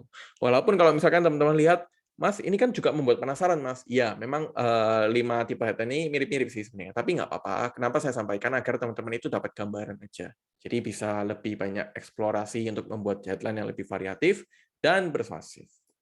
Nah, ini formula copywriting, teman-teman. Jadi setelah teman-teman lihat bahwa, oh, ternyata gitu toh cara nulisnya, cara nulis headline. Terus cara nulis isi sama kakinya gimana, Mas? Caranya untuk memudahkan teman-teman bisa pakai yang namanya formula copywriting. Oke? Nah, formula copywriting itu ada banyak ya. Di sini kita bahas 2, AIDA sama storytelling. Jadi AIDA ini adalah salah satu formula yang paling senior, teman-teman, yang paling sering digunakan. Nah, AIDA ini akronim dari attention, interest, desire, dan action. Yang mana attention itu kamu menangkap perhatian mereka, di bagian interest itu kamu menciptakan minat mereka, di bagian desire itu membangun hasrat mereka, dan di bagian ajakan bertindak itu apa yang kamu mau pembaca lakukan. Jadi attention itu yang tadi judul, terus interest itu gimana caranya setelah mereka lihat judul kamu, mereka penasaran, mereka berhenti scrolling, ini apa sih? Nah, mereka baca lebih lanjut. Gimana caranya kamu membuat mereka baca sampai lebih lanjut. Di bagian desire itu lebih ke emosional, teman-teman, dan di bagian action itu apa yang mau teman-teman mau mereka lakukan. Sebagai contoh, untuk produk yang tadi ya, dengan target pasar yang tadi. Kulit wajah kamu beruntusan saat menggunakan masker. Nah, pertanyaan headline. Oke, menurut data dari Alat Dokter, penggunaan masker yang terlalu ketat memang bisa saja membuat kulit wajah menjadi beruntusan akibat iritasi. Namun sekarang coba kamu bayangkan, gimana kalau ada solusi yang bikin kulit wajah kamu bisa bebas dari beruntusan dan tetap nyaman beraktivitas harian. Yuk cari tahu jawabannya dengan cara klik link di bawah ini sekarang juga. Nah, ini contoh simple copywriting untuk produk yang tadi, teman-teman, dan target pasar yang tadi dengan formula AIDA. Oke, jadi selalu ada, kalau teman-teman perhatikan sebuah copywriting, selalu ada judulnya yang menarik perhatian, selalu ada bagian isi copywriting, dan selalu ada ajakan bertindaknya, teman-teman. Ya, tips untuk menulis AIDA ini, yang pertama di bagian attention, silakan pilih satu tipe headline dan tes hasilnya, teman-teman. Jadi tadi kan headline-nya ada 5 gitu kan ya, curiosity, selective, fear, benefit, dan pertanyaan. Kalau misalkan teman-teman tanya, Mas, kalau misalkan saya ingin menulis copy untuk ini, itu kira-kira headline yang paling ampuh yang mana ya, Mas ya? Jawaban saya nggak ada, teman-teman. Harus dicoba satu-satu. Karena saya nggak bisa bilang seperti ini. Oh, kamu ingin menulis kampanye kopi untuk informasi itu, atau kamu ingin menulis kopi untuk produk makanan. Nah, makanan itu menurut Feng Shui itu lebih bagus curiosity. Itu nggak ada, teman-teman ya. Jadi nggak ada menurut Feng Shui atau apapun itu ya. Nggak ada. Harus dites masing-masing. Oke. Yang kedua adalah di bagian interest, teman-teman. Teman-teman bisa memberikan data, fakta, atau informasi yang sekiranya bisa memperkuat copywriting kamu dan menarik perhatian mereka, teman-teman. Jadi data, fakta, informasi itu adalah sesuatu yang persuasif, teman-teman. Ya, nanti aku juga jelaskan di slide selanjutnya. Dan kamu bisa gunakan itu. Oke, di bagian desire untuk memicu emosionalnya, teman-teman bisa pakai kata-kata seperti bayangkan, rasakan, coba kamu renungkan, imajinasikan, dan tunjukkan manfaat apa yang mereka akan dapatkan. Di bagian action adalah satu copywriting, satu call to action. Jadi kalau misalkan teman-teman ingin mengajak mereka untuk melakukan tindakan tertentu, katakanlah klik link bio untuk informasi lebih lanjut. Ya udah itu aja. Jangan ditambahkan embel-embel seperti klik link bio untuk informasi lebih lanjut. Jangan lupa like, comment, share, follow, subscribe, ya apalagi banyak gitu kan. Akun ini ya. Nah, itu kan banyak banget ya, teman-teman ya. Karena banyak banget orang itu jadi malas, teman-teman. Aduh, ini kok banyak banget, ribet banget ya. Ya udah, saya malas ngapa-ngapain. Jadi pastikan satu copywriting, satu ajakan bertindak. Oke. Nah, selanjutnya adalah storytelling, teman-teman. Jadi storytelling ini sebuah formula juga yang sering dipakai, teman-teman. Dan storytelling ini sebenarnya mirip kayak sinetron atau drama Korea ya. Jadi kalau teman-teman sering nonton drama Korea atau sinetron, itu kan selalu ada polanya ya. Jadi selalu ada bintangnya, selalu ada konfliknya, story-nya itu apa, dan selalu ada solusinya. Bagaimana sang bintang ini bisa menyelesaikan masalah mereka. Sebagai contoh, agar teman-teman dapat gambarannya. Beruntusan lagi, teriak saya dalam hati. Gimana Kak, beruntusan sekarang serba susah, kemana-mana harus pakai masker. Alah-alah. Cuma jujur ada satu temanku yang bikin penasaran. Masa dia seharian pakai masker tapi mukanya Kak beruntusan? Pas iseng aku tanya, Cih, sorry, kamu pakai produk skincare apa toh? Kok bisa nggak beruntusan? Oh, aku pakai skincare X. Nah, skincare X ini jualan kita, ya, produk atau jasa kita. Ya, skincare X ini ekstrak bintang lautnya gitu. Jadi penasaran. Kalau kamu penasaran juga cek aja di skincare.com. Nah, skincare.com ini website kita. Ya. Jadi teman-teman lihat ya, pendekatannya memang berbeda dengan AIDA. Kalau AIDA tadi pendekatannya itu kita bisa langsung kayak masalah mereka ya, kulit wajah kamu sering beruntusan gitu kan ya. Jadi fokus ke mereka. Sementara kalau storytelling itu lebih fokus ke ceritanya, teman-teman. Tapi dalam ceritanya kita berikan mereka informasi yang mana informasi itu adalah produk atau jasa kita. Jadi pendekatannya beda ya. Sekali lagi kalau misalkan teman-teman tanya mana yang paling ampuh Mas, jawabannya nggak ada, dicoba ya. Nah, tips untuk menulis storytelling, teman-teman, kalau kita bedah, gitu kan ya. Star-nya siapa? Star-nya adalah seorang wanita karir yang bekerja dan sering berpergian. Story-nya adalah karena sering berpergian, kulit wajahnya jadi beruntusan akibat sering menggunakan masker. Solusinya adalah menggunakan skincare X. Nah, ini adalah sebuah bagian daripada storytelling. Jadi selalu ada 3. Oke. Ini juga tips dan trik teman-teman untuk nulis copywriting. Jadi kalau misalkan teman-teman sudah nulis, kira-kira teman-teman bertanya-tanya, ada nggak sih Mas tips dan trik ampuh? Gitu kan, ya. Nah ini teman-teman bisa pakai. Gitu kan, ya. Yang pertama adalah selalu gunakan kata-kata aksi, teman-teman. Ingat, teman-teman, ingat. Copywriting itu tujuannya memersuasi, bukan hanya menginformasi. Jadi teman-teman itu tujuannya mengajak orang untuk melakukan tindakan tertentu. Maka dari itu, kalau misalkan teman-teman ingin memersuasi orang lain, teman-teman bisa gunakan yang namanya kata-kata aksi. Nah, kata-kata aksi itu ada banyak, seperti dapatkan, segera, nikmati, rasakan, miliki, maksimalkan, belilah, cobalah, datanglah, buktikan, temukan, hubungi, hadirilah, dan lain sebagainya. Teman-teman. Ya. Karena teman-teman bayangkan, tanpa kata-kata aksi, itu hanya jadi informasi. Contohnya seperti ini, pasar terbesar se-Surabaya. Ya udah, gitu aja. Ya oke, orang udah, oh ya oke, gitu aja. Tapi kalau misalkan teman-teman ganti dengan Misalkan, hadirilah Bazar Terbesar Surabaya, atau dapatkan diskon 90% di Bazar Terbesar Surabaya. Catat tanggalnya. Itu kan beda ya, teman-teman. Yang satu hanya menginformasi, yang satu itu memersuasi orang untuk melakukan tindakan tertentu, untuk hadir di bazar itu. Maka dari itu, kalau misalkan teman-teman ingin membuat copywriting yang memersuasi, teman-teman bisa tambahkan kata-kata aksi. Oke? Yang kedua adalah semakin spesifik, semakin menarik, teman-teman. Ini yang saya bilang kenapa data, fakta, informasi itu sifatnya sangat persuasif. Kenapa? Karena coba teman-teman bandingkan dua kalimat ini. Yang pertama, roti terlaris se-Surabaya. Yang kedua, roti ini terjual lebih dari 50 piece setiap harinya. Kalau kita ngomong roti ini terlaris di Surabaya, orang akan mengasumsikan atau orang akan berpikir, terlaris itu kata siapa? Jangan-jangan kata kamu yang namanya kecap nomor 1 gitu kan ya. Tapi kalau kita ngomong roti ini terjual lebih dari 50 piece setiap harinya, kita nggak bilang ini laris. Tapi orang akan mengasumsikan bahwa, oh kayaknya ini enak. Kenapa? Karena ada datanya. Karena terjual lebih dari 50 piece. Oke? Tapi pastikan jangan bohong gitu kan ya dalam menulis ini. Contoh lagi yang kedua, skincare terampuh dan terbukti untuk menghilangkan jerawat. Uzet. Serem banget gitu kan ya, keren banget. Pas orang pakai, waduh kok jerawat saya nggak hilang-hilang ya. Nah hati-hati, kita bisa dituntut mungkin ya, karena nggak sesuai gitu kan ya. Maka dari itu teman-teman mungkin bisa ganti dengan seperti ini. Kandungan tea tree oil dalam skincare ini berpotensi untuk menghilangkan jerawat. Kita nggak bilang ini pasti menghilangkan jerawat, tapi kita berikan komposisinya sehingga orang akan berpikir bahwa oh ini masuk akal. Kenapa ini bisa menghilangkan jerawat? Oke, yang ketiga adalah ganti kata-kata yang kamu ingin gunakan. Jadi kalau misalkan teman-teman pakai kata-kata murah, orang akan mempersepsikan bahwa ya murahan produk kamu ya. Maka dari itu teman-teman bisa ganti dengan terjangkau atau kompetitif. Oke. Contoh lagi, teman-teman kalau misalkan pakai kata-kata aksinya kayak beli sekarang. Nah, teman-teman bisa ganti dengan miliki sekarang atau dapatkan sekarang.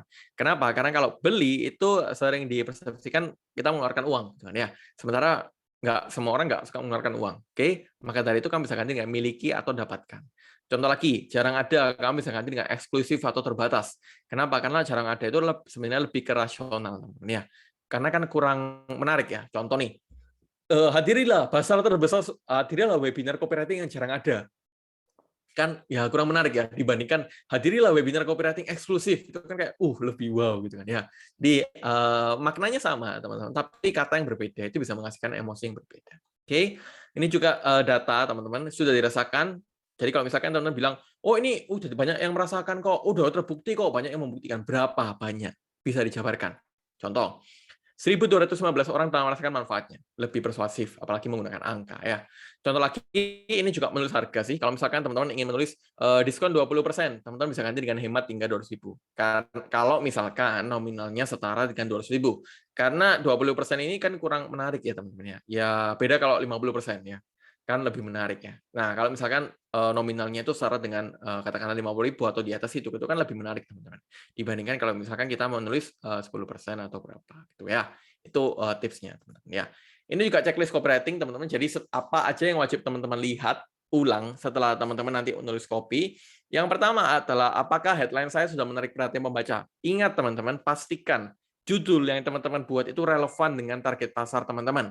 Karena kalau misalkan nggak relevan, teman-teman, otomatis orang nggak akan lihat. Jadi pastikan headline atau judulnya itu bisa menarik perhatian mereka dan relevan dengan target pasar kamu. Yang kedua adalah apakah isi copywriting dan judulnya sudah relevan. Ingat teman-teman, apa yang kamu janjikan di awal, judulnya apa, isinya harus A. Judulnya A, isinya harus A. Jangan judulnya A, isinya B. Itu yang namanya clickbait. Ya, hindarilah yang namanya clickbait. Oke. Yang ketiga adalah apakah ada call to action-nya. Jadi orang harus ngapain setelah lihat copywriting kamu. Klik link bio, like dan komen, apa misalkan WA nomor ini dan lain sebagainya harus ada.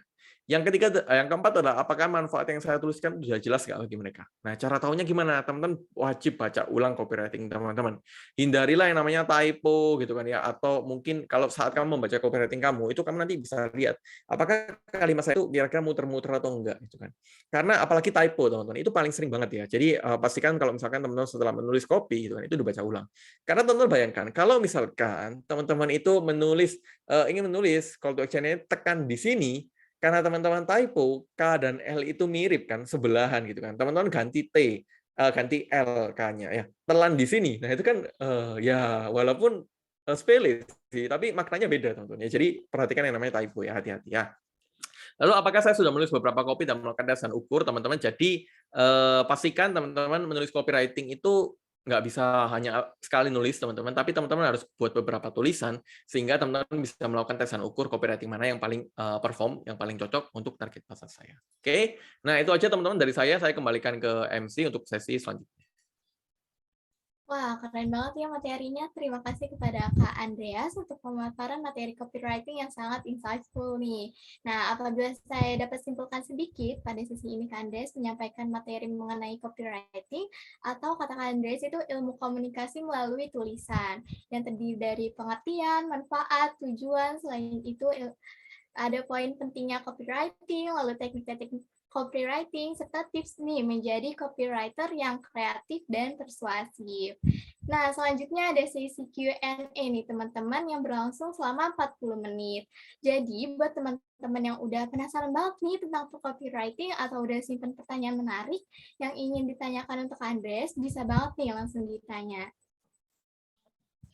Izinkan saya untuk membacakan mekanisme sesi tanya jawabnya ya. 1. Peserta yang ingin bertanya pada sesi tanya jawab diharapkan melakukan perizinan dengan cara mengklik link Slido yang telah dikirimkan panitia pada room chat Zoom. Yang kedua, lalu panitia akan memilih urutan pertanyaan yang akan dijawab oleh pembicara berdasarkan jumlah likes pada pertanyaan yang disubmit di link Slido.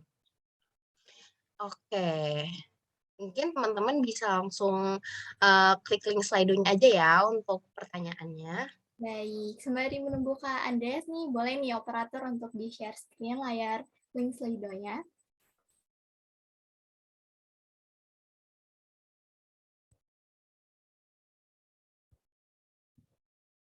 Oke, nah Ninat, gimana Ninat tadi materi yang tadi? Wah, banyak ya yang bertanya. Oke, mungkin dari likes terbanyak dulu, Iwit. Bisa dibacain dulu nih.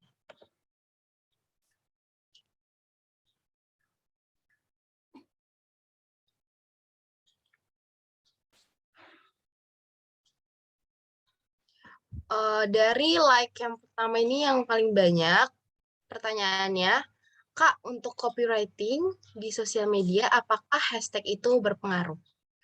Oke, mungkin kita nunggu Kak Andreasnya dulu ya. Yuk. Oke, Kak. Tadi ada pertanyaan nih yang udah dikumpulin dan likes-nya terbanyak. Untuk pertanyaan pertama, Kak, untuk copywriting di sosial media, apakah hashtag itu berpengaruh? Oke.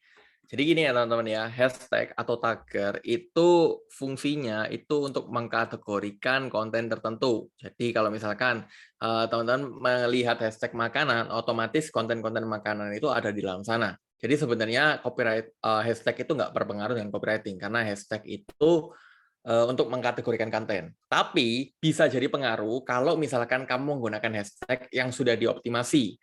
Karena hashtag kamu udah dioptimasi, kan yang nyari hashtag itu lebih banyak. Misalkan kamu menggunakan hashtag apa ya? Hashtag McD BTS gitu kan. Yang waktu itu banyak yang nyari kan. Nah, otomatis saat kamu menggunakan hashtag tersebut di momen yang tepat dan kontennya relevan, traffic atau konten kamu banyak yang lihat. Jadi bisa jadi dapat banyak impresi dari sana. Tapi kalau dibilang berpengaruh atau enggak ya dikembalikan lagi hashtag itu bukan bukan memengaruhi performa copywriting atau enggak, tapi mengkategorikan konten yang mana kalau misalkan konten itu dicari orang, ya impresinya bisa lebih tinggi. Jadi pengaruhnya di sana. Oke? Oke, terima kasih Kak Andreas atas jawabannya. Kita lanjut ya Kak. Nah, pertanyaan kedua nih dari Kak Syafira Azahra. Kak, etika yang harus diperhatikan dalam membuat copywriting dalam marketing bisnis yang kita punya itu seperti apa Kak? Oke, jadi yang harus diperhatikan adalah kalau bisa jangan bohong. Itu krusial ya. Jadi jangan menjanjikan sesuatu yang kamu nggak bisa berikan. Itu krusial banget. Oke, karena saat kamu menjanjikan sesuatu, teman-teman, yang mana kamu nggak bisa memberikan itu, ya orang kecewa ya. Itulah yang dinamakan PHP, gitu kan ya. Beri harapan palsu ya. Ya itu yang pertama ya. Yang kedua adalah SARA, teman-teman. Itu penting banget ya. Hati-hati ya saat menulis gitu kan. Kalau bisa dibaca ulang. Jangan sampai typo atau melanggar SARA atau apapun itu. Oke, itu sih. Semoga menjawab ya. Oke, makasih banyak Kak Andreas untuk jawabannya. Mungkin untuk pertanyaan selanjutnya, apakah langkah yang perlu kita pahami sebagai pemula dalam sebuah copywriting? Bagaimana cara mendapatkan ide copywriting yang agar menarik bagi pembaca? Oke, langkahnya yang tadi udah ya, tadi aku sabarkan ya, yang 3 tahap itu kan. Jadi harus tahu dulu mau nulis buat siapa, apa yang ingin disampaikan, dan medianya di mana. Itu 3 hal penting yang harus kamu tahu. Terus cara mendapatkan ide itu sebenarnya ada banyak cara teman-teman untuk mendapatkan. Yang pertama, kamu harus tahu dulu kamu itu ingin nulis buat siapa. Karena mungkin teman-teman di sini nggak tahu, nggak ada ide, itu karena kamu nggak tahu nulis buat siapa. Karena contoh, kalau kamu misalkan tahu masalahnya, misalkan kita ingin mengampanyekan A, dan mereka itu kampanye ini bisa membantu mereka untuk apa. Nah, coba dilihat apakah mereka benar punya masalah di sana. Nah, kalau bisa, itu kan udah jadi ide. Jadi, ide selalu keluar dari target pasar, mengetahui. Yang kedua bisa dari tren. Jadi dengan kamu lihat tren apa yang lagi rame, nah kamu bisa ikuti. Coba kamu lihat apakah ini bisa diikuti atau enggak. Kalau bisa kan bisa jadi ide. Terus ya memang harus sering cari banyak referensi, teman-teman ya, karena ide itu bisa kita pancing ya, kalau misalkan kita sering memperbanyak referensi. Maka dari itu harus sering baca, harus sering mencoba nulis, harus kalau bisa up to date dengan tren itu, karena itu akan memudahkan kamu dalam mencari ide. Tuh, teman-teman. Oke, Kak, terima kasih. Selanjutnya ada pertanyaan nih dari Kanuril Mufliha Aprilia. Copywriting adalah naskah yang ditulis oleh copywriter untuk disebarluaskan guna kepentingan komersial. Lalu apa perbedaan copywriting dengan content writing nih, Kak? Oke, bentar aku ada ya. Jadi perbedaannya gini ya, copywriting sama content writing itu gini. Memang sama-sama writing, sama-sama nulis, tapi beda dari tujuannya. Content writing itu tujuannya untuk menginformasi, teman-teman. Sebagai contoh, seperti menulis artikel, newsletter, itu menginformasi. Itu content writing. Kalau copywriting itu untuk memersuasi, iklan, konten media sosial, landing page, email, untuk memersuasi orang untuk melakukan tindakan tertentu. Jadi bedanya di sana. Walaupun sama-sama writing. Walaupun content writing sebenarnya juga pakai copywriting. Jadi sebenarnya ya mirip-mirip lah teman-teman. Ya bukan sesuatu yang harus diperdebatkan. Tapi intinya itu sama-sama writing, cuma bedanya di tujuannya. Yang satu menginformasi, yang satu memersuasi. Gitu.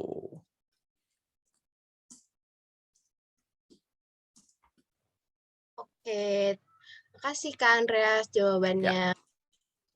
Untuk pertanyaan selanjutnya, dalam copywriting sendiri, apakah ada unsur plagiarisme, Kak? Jika ada, apa saja kriteria bahwa tulisan tersebut tergolong plagiat? Oke, sebenarnya copywriting itu kan laras bahasa kreatif ya. Sebenarnya bebas saja teman-teman mau mengkreasikan copywriting-nya seperti apa. Cuman kalau diomongin plagiarisme itu agak tricky teman-teman. Kenapa? Karena teman-teman tahu sendiri kan, nggak ada sesuatu yang baru di zaman sekarang gitu kan ya. Apalagi kalau misalkan teman-teman lihat tren apa, semua orang ikut-ikutan. Nah, maka apakah orang itu bisa disebut plagiarisme? Ya, nggak tentu juga. Karena kan bukan dia nggak ada mematenkan tren ini kan. Nggak mungkin dong dia bikin tren terus dia patenin. Orang yang pakai tren ini harus bayar ke saya. Itu kan nggak mungkin gitu kan ya.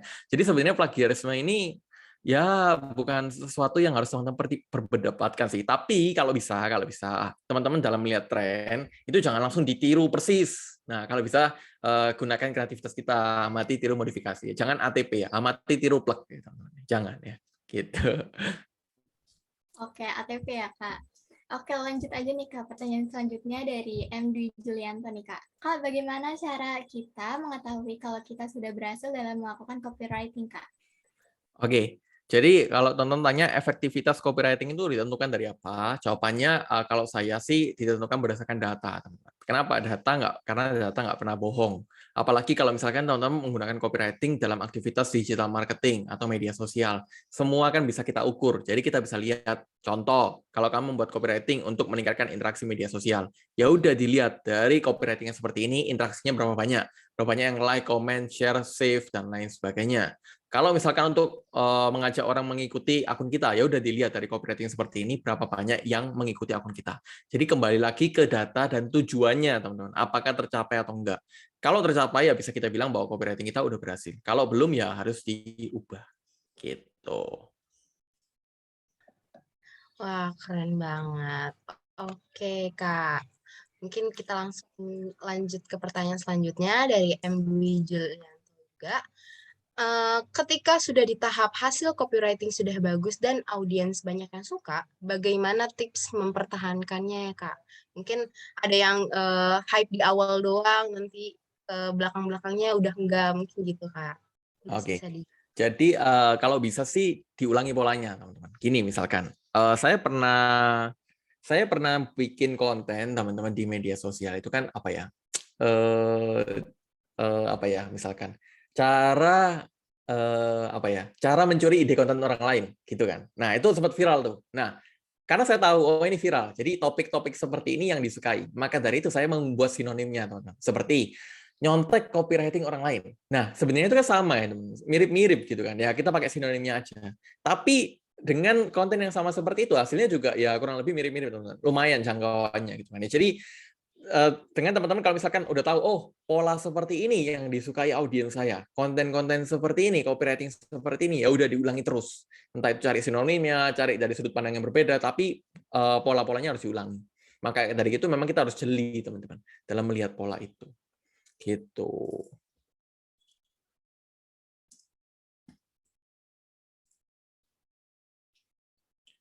Semoga menjawab ya.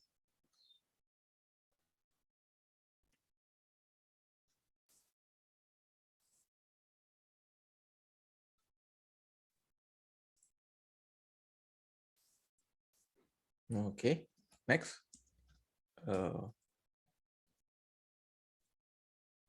Di mute.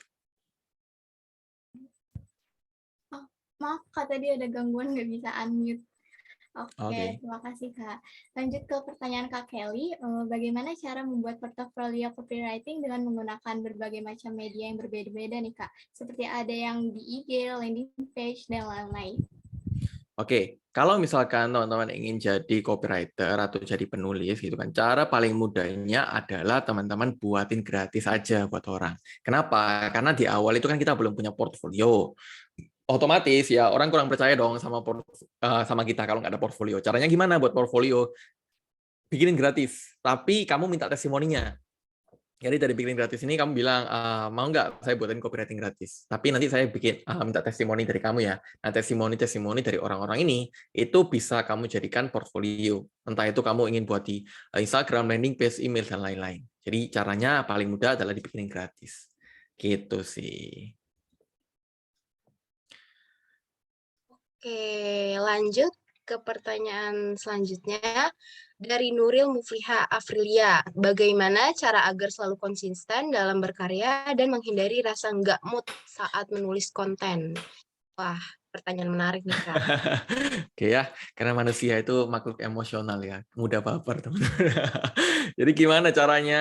Kalau cara saya adalah kamu harus tahu dulu apa yang bikin kamu nggak mood dan apa yang bikin kamu mood gitu kan. Sebagai contoh, yang bikin kamu nggak mood misalkan apa? Nggak punya uang misalkan gitu kan. Ya udah cari uang, nggak bercanda ya. Tapi itu harus tahu dulu ya. Karena kalau misalkan teman-teman tahu itu, teman-teman bisa apa ya mengatasinya. Kalau cara saya, kalau misalkan saya merasa kayak buntu atau merasa kayak, waduh kayak udah apa ya, udah nggak ada ide, ya udah saya berhenti gitu kan, berhenti terus cari aktivitas lain seperti tidur, nonton dan lain-lain. Nah, teman-teman, tips dari saya adalah konsisten itu memang harus dipaksain, teman-teman. Jadi kalau misalkan teman-teman nggak memaksain diri teman-teman, nggak akan bisa konsisten, percayalah teman-teman. Karena alibi atau dalih atau alasan itu selalu ada teman-teman ya.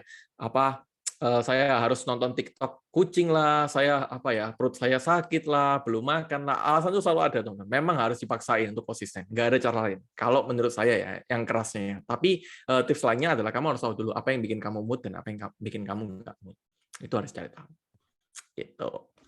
Oke, baik Kak. Terima kasih. Lanjut ke pertanyaan selanjutnya. Saya izin bertanya Kak, apabila melamar magang copywriting, apakah harus menyertakan portofolio? Tergantung ya, tergantung sama perusahaannya. Kalau misalkan mereka minta portfolio ya kamu bikin. Tapi kalau misalkan magang itu biasanya magang kan untuk cari portfolio ya. Jadi biasanya magang itu nggak punya portfolio sih. Tapi kalau kamu punya portfolio itu lebih bagus. Bisa jadi nilai plus lah. Jadi kembali lagi sih ke company-nya ya. Oke, berarti jadi Gitu. nilai plus aja nih, Kak ya. Betul. Untuk pertanyaan selanjutnya dari Syafira Zahra, apakah ada tools yang bisa Kakak share nih untuk pemula dalam mempermudah membuat copywriting dan juga optimalisasinya? Gimana nih, Kak? Oke, tools itu sebenarnya ada teman-teman. Jadi ada tools yang berdasarkan kecerdasan buatan atau AI yang bisa bantuin kamu untuk buatin copywriting. Namanya copy.ai, tapi itu berbasis bahasa Inggris. Gitu kan ya. Jadi gampang banget, kamu tinggal buatin produk, kamu tinggal tulis kelebihan produkmu, target pasarnya siapa, nanti dia bisa generate copywriting, bisa menghasilkan copywriting. Cuman itu bahasa Inggris, oke? Dan efektif atau enggaknya saya nggak tahu. Karena memang bahasa Inggris sama bahasa Indonesia kan beda.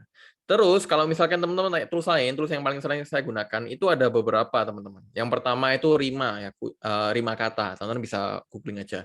Jadi Rima kata ini membantu kamu untuk membuat rima. Rima tahu ya, teman-teman. Rima itu mengulang bunyi ya. Sebagai contoh, kamu sering menulis copywriting tapi nggak berujung closing, nah itu kan enak ya, ada ing gitu kan. Nah itu rima, teman-teman. Rima ini lebih memersuasi, teman-teman, dibandingkan nggak menggunakan rima. Jadi kamu bisa menggunakan rima, tapi ini memang agak advance. Dalam arti teman-teman harus memperbanyak kosakata teman-teman kan. Jadi memang itu harus sering-sering baca. Terus tools lain yang saya paling sering itu pakai apa ya? Tools untuk mencari sinonim lah ya, teman-teman, banyak ya. Itu teman-teman bisa pakai, atau KBBI ya, Kamus Besar Bahasa Indonesia itu bisa pakai. Jadi ya yang hanya berhubungan tentang hal-hal itu sih kalau saya ya. Oke, baik. Nah, itu mungkin pertanyaan sama kayak tadi ya. Lanjut ke pertanyaan Kak Bila. Kak, kalau kita mau bikin konten kan harus ada datanya. Nah, biasanya kalau mau nyari data tuh gimana ya, Kak, yang valid? Oke, ya itu tadi ada banyak cara kan. Bisa tanya ke orangnya langsung, masuk ke komunitasnya, riset artikel, baca komentar influencer yang ada di industri tersebut yang banyak followersnya, banyak cara kok. Tapi cara itu aja menurut saya udah cukup sih, udah lebih-lebih sih. Itu bisa langsung kamu praktekkan ya. Oke, untuk selanjutnya mungkin ini pertanyaannya tadi udah ini ya, udah terjawab. Di bawahnya tips Kak, tips berkiprah copywriting di dunia freelance. Oke, tips berkiprah copywriting. Yang pertama selalu perbanyak portfolio, teman-teman ya. Karena portfolio itu menentukan ya, teman-teman ya. Karena orang yang punya portfolio dan orang yang nggak punya portfolio itu beda ya. Terus kalau misalkan apa ya? Kalau berkiprah di sini yang dimaksud apa, kayak misalkan mendapatkan semangat gitu ya. Itu kembali ke diri kita sendiri sih. Dari kalau misalkan teman-teman merasa kayak ya ini hidup mati saya, ya saya akan semangat, teman-teman. Kalau saya gitu kan. Kalau berkiprah yang dimaksud apa, teman-teman, gimana caranya semangat ya. Tapi kalau misalkan gimana caranya bersaing, ya teman-teman harus perbanyak portfolio. Karena yang membedakan kamu dengan copywriter lain apa gitu kan. Itu yang harus dicari tahu. Gitu. Oke, makasih Kak. Lanjut ya Kak, pertanyaan selanjutnya nih. Bagaimana menciptakan brand awareness ketika berjualan di media sosial media nih Kak? Oke, brand awareness. Brand awareness itu kesadaran merek, teman-teman ya. Jadi gimana caranya menciptakan kesadaran merek adalah caranya buat konten dan dengan konsisten gitu kan. Jadi saat teman-teman itu buat copywriting, teman-teman aktif bikin konten, dan teman-teman konsisten, apalagi teman-teman kolaborasi dengan banyak orang, itu kan banyak tuh orang yang nggak tahu gitu kan, dari awalnya nggak tahu, terus mereka sering dengar, oh ini brand apa sih, otomatis kan jadi word of mouth gitu kan. Apalagi kalau misalkan brandnya unik dan menarik, ya otomatis ya itu akan lebih memudahkan kamu untuk bisa apa ya, mendapatkan brand awareness gratis ya. Tapi cara paling mudah adalah dengan buat konten secara konsisten. Gitu. Ya, harus konsisten ya kayak intinya ya. Oke, Betul. pertanyaan selanjutnya dari Dwi Kerawang. Bagaimana mahasiswa atau milenial dapat meningkatkan kreativitasnya di bidang konten? Kreativitas atau skill apa aja nih yang mesti mahasiswa mungkin ini ya nggak cukup itu itunya. Mungkin mahasiswa harus punya. Oke. Skill ya. Skill itu kembali lagi ke tujuannya. Tujuannya apa ya? Kalau misalkan tujuannya untuk aktif di dunia sosial media, ya banyak. Yang namanya skill copywriting, yang tadi kamu pelajari, terus apalagi skill desain, skill videografi, yang mungkin akan membantu kamu dalam membuat konten. Oke. Terus apalagi tadi? Kok lupa ya? Tiba-tiba di skip di contekannya ini. Skill, terus apalagi kreativitas ya. Cara mengasah kreativitas gimana caranya adalah ya harus sering perbanyak referensi sih, teman-teman. Harus, kalau bisa sih sambil mencoba ya, teman-teman ya. Jadi teman-teman lihat tren apa, teman-teman coba apakah tren ini bisa saya buat nggak sesuai dengan apa yang saya ingin komunikasikan. Karena memang kalau teman-teman nggak sering perbanyak referensi dan teman-teman nggak sering coba, ya sulit, teman-teman. Gitu. Oke, berarti harus saling coba, maksudnya saling Itu ya, Kak. Betul, harus mencoba ya, harus berani Oke, out of the lanjut box. ke pertanyaan selanjutnya nih, Kak. Apakah penulisan copywriting memiliki batasan kata? Jika ada, berapakah batasannya? Lalu tantangan tersulit apakah yang dihadapi saat menulis copywriting nih, Kak? Oke, ini menarik. Penulisan copywriting memiliki batasan kata, ada, tergantung sama medianya. Nah, makanya tadi nomor 3 itu medianya penting. Karena kalau misalkan teman-teman nulis untuk spanduk yang hanya sedikit dibandingkan nulis di website, itu kan beda ya. Jadi ya media itu harus sangat menyesuaikan. Tergantung medianya, batasannya. Oke. Terus kalau teman-teman tanya, lebih bagus copywriting yang panjang atau pendek, Mas? Apalagi kalau katanya yang panjang itu kan orang Indonesia malas baca ya. Sementara yang pendek itu nanti informasinya nggak tersampaikan. Jadi lebih bagus yang mana? Jawabannya adalah orang Indonesia atau orang itu nggak pernah baca copywriting. Mereka itu screening. Oke, screening itu apa? Screening itu melihat sekilas. Jadi coba teman-teman bayangkan, kembali ke diri teman-teman, kalau teman-teman melihat sebuah tulisan yang panjang, biasanya kita kan lihat sekilas, apa sih ini? Scroll ke bawah, ini harganya berapa gitu kan ya. Biasanya kan kita seperti itu. Karena orang itu kebanyakan screening, teman-teman. Maka dari itu pastikan ya poin-poin penting dalam copywritingmu ditaruh di bagian paling atas karena itu yang dibaca. Oke. Jadi kalau ada 3 poin, taruh paling atas yang paling penting karena itu yang dibaca, teman-teman. Jadi orang itu screening. Jadi batasannya itu enggak ada, kembali ke medianya. Terus tantangan tersulit apa yang dihadapi saat menulis copywriting? Tantangannya adalah kamu harus bisa poker face. Oke. Poker face itu kamu harus bisa melihat dari sudut pandang dia, bukan dari sudut pandang kamu. Contoh, saya pernah nulis copy untuk produk jasa ya, jasa Akiko, teman-teman ya. Tahu ya teman-teman Akiko ya. Dulu saya awalnya sama sekali nggak tahu, teman-teman. Tapi harus nulis tentang jasa itu. Jadi itu saya risetnya lumayan lama ya gitu. Jadi saya tanya ke teman saya yang muslim gitu kan. Terus saya tanya, saya baca beberapa artikel, ya banyak banget gitu. Masuk ya cari-cari informasi banyak banget. Jadi tantangannya adalah gimana caranya kamu bisa menulis sesuai dengan target pasar kamu dari sudut pandang pembaca tersebut, bukan dari sudut pandang kamu. Tapi ya menurut saya sih itu menarik ya. Jadi tantangan baru, kita bisa belajar dari industri yang baru. Gitu sih. Oke, keren banget. Oke, pertanyaan selanjutnya. Yang tadi awareness udah ya. Oke, pertanyaan selanjutnya. Bagaimana seharusnya kami sebagai agen perubahan bisa membangun kompetensi dalam jangka panjang di bidang copywriting? Buset. Oh, ini dalam banget ya. Oke, seharusnya gimana caranya bisa mengembangkan agen? Oke. Tergantung ya, tergantung teman-teman itu tujuannya apa. Jadi kalau misalkan tujuannya adalah jadi copywriter nih, jadi penulis gitu kan. Ya udah, teman-teman harus berani untuk buatin copywriting di industri yang kamu sama sekali nggak ngerti. Kalau misalkan ingin buatin copywriting secara gratis, kalau ingin bangun portofolio ya udah buatin gratis saja. Dengan kamu itu pengalaman, teman-teman. Pengalaman itu kan sesuatu yang nggak bisa di apa ya? Sesuatu yang nggak bisa di ini ya, nggak bisa di apa sih?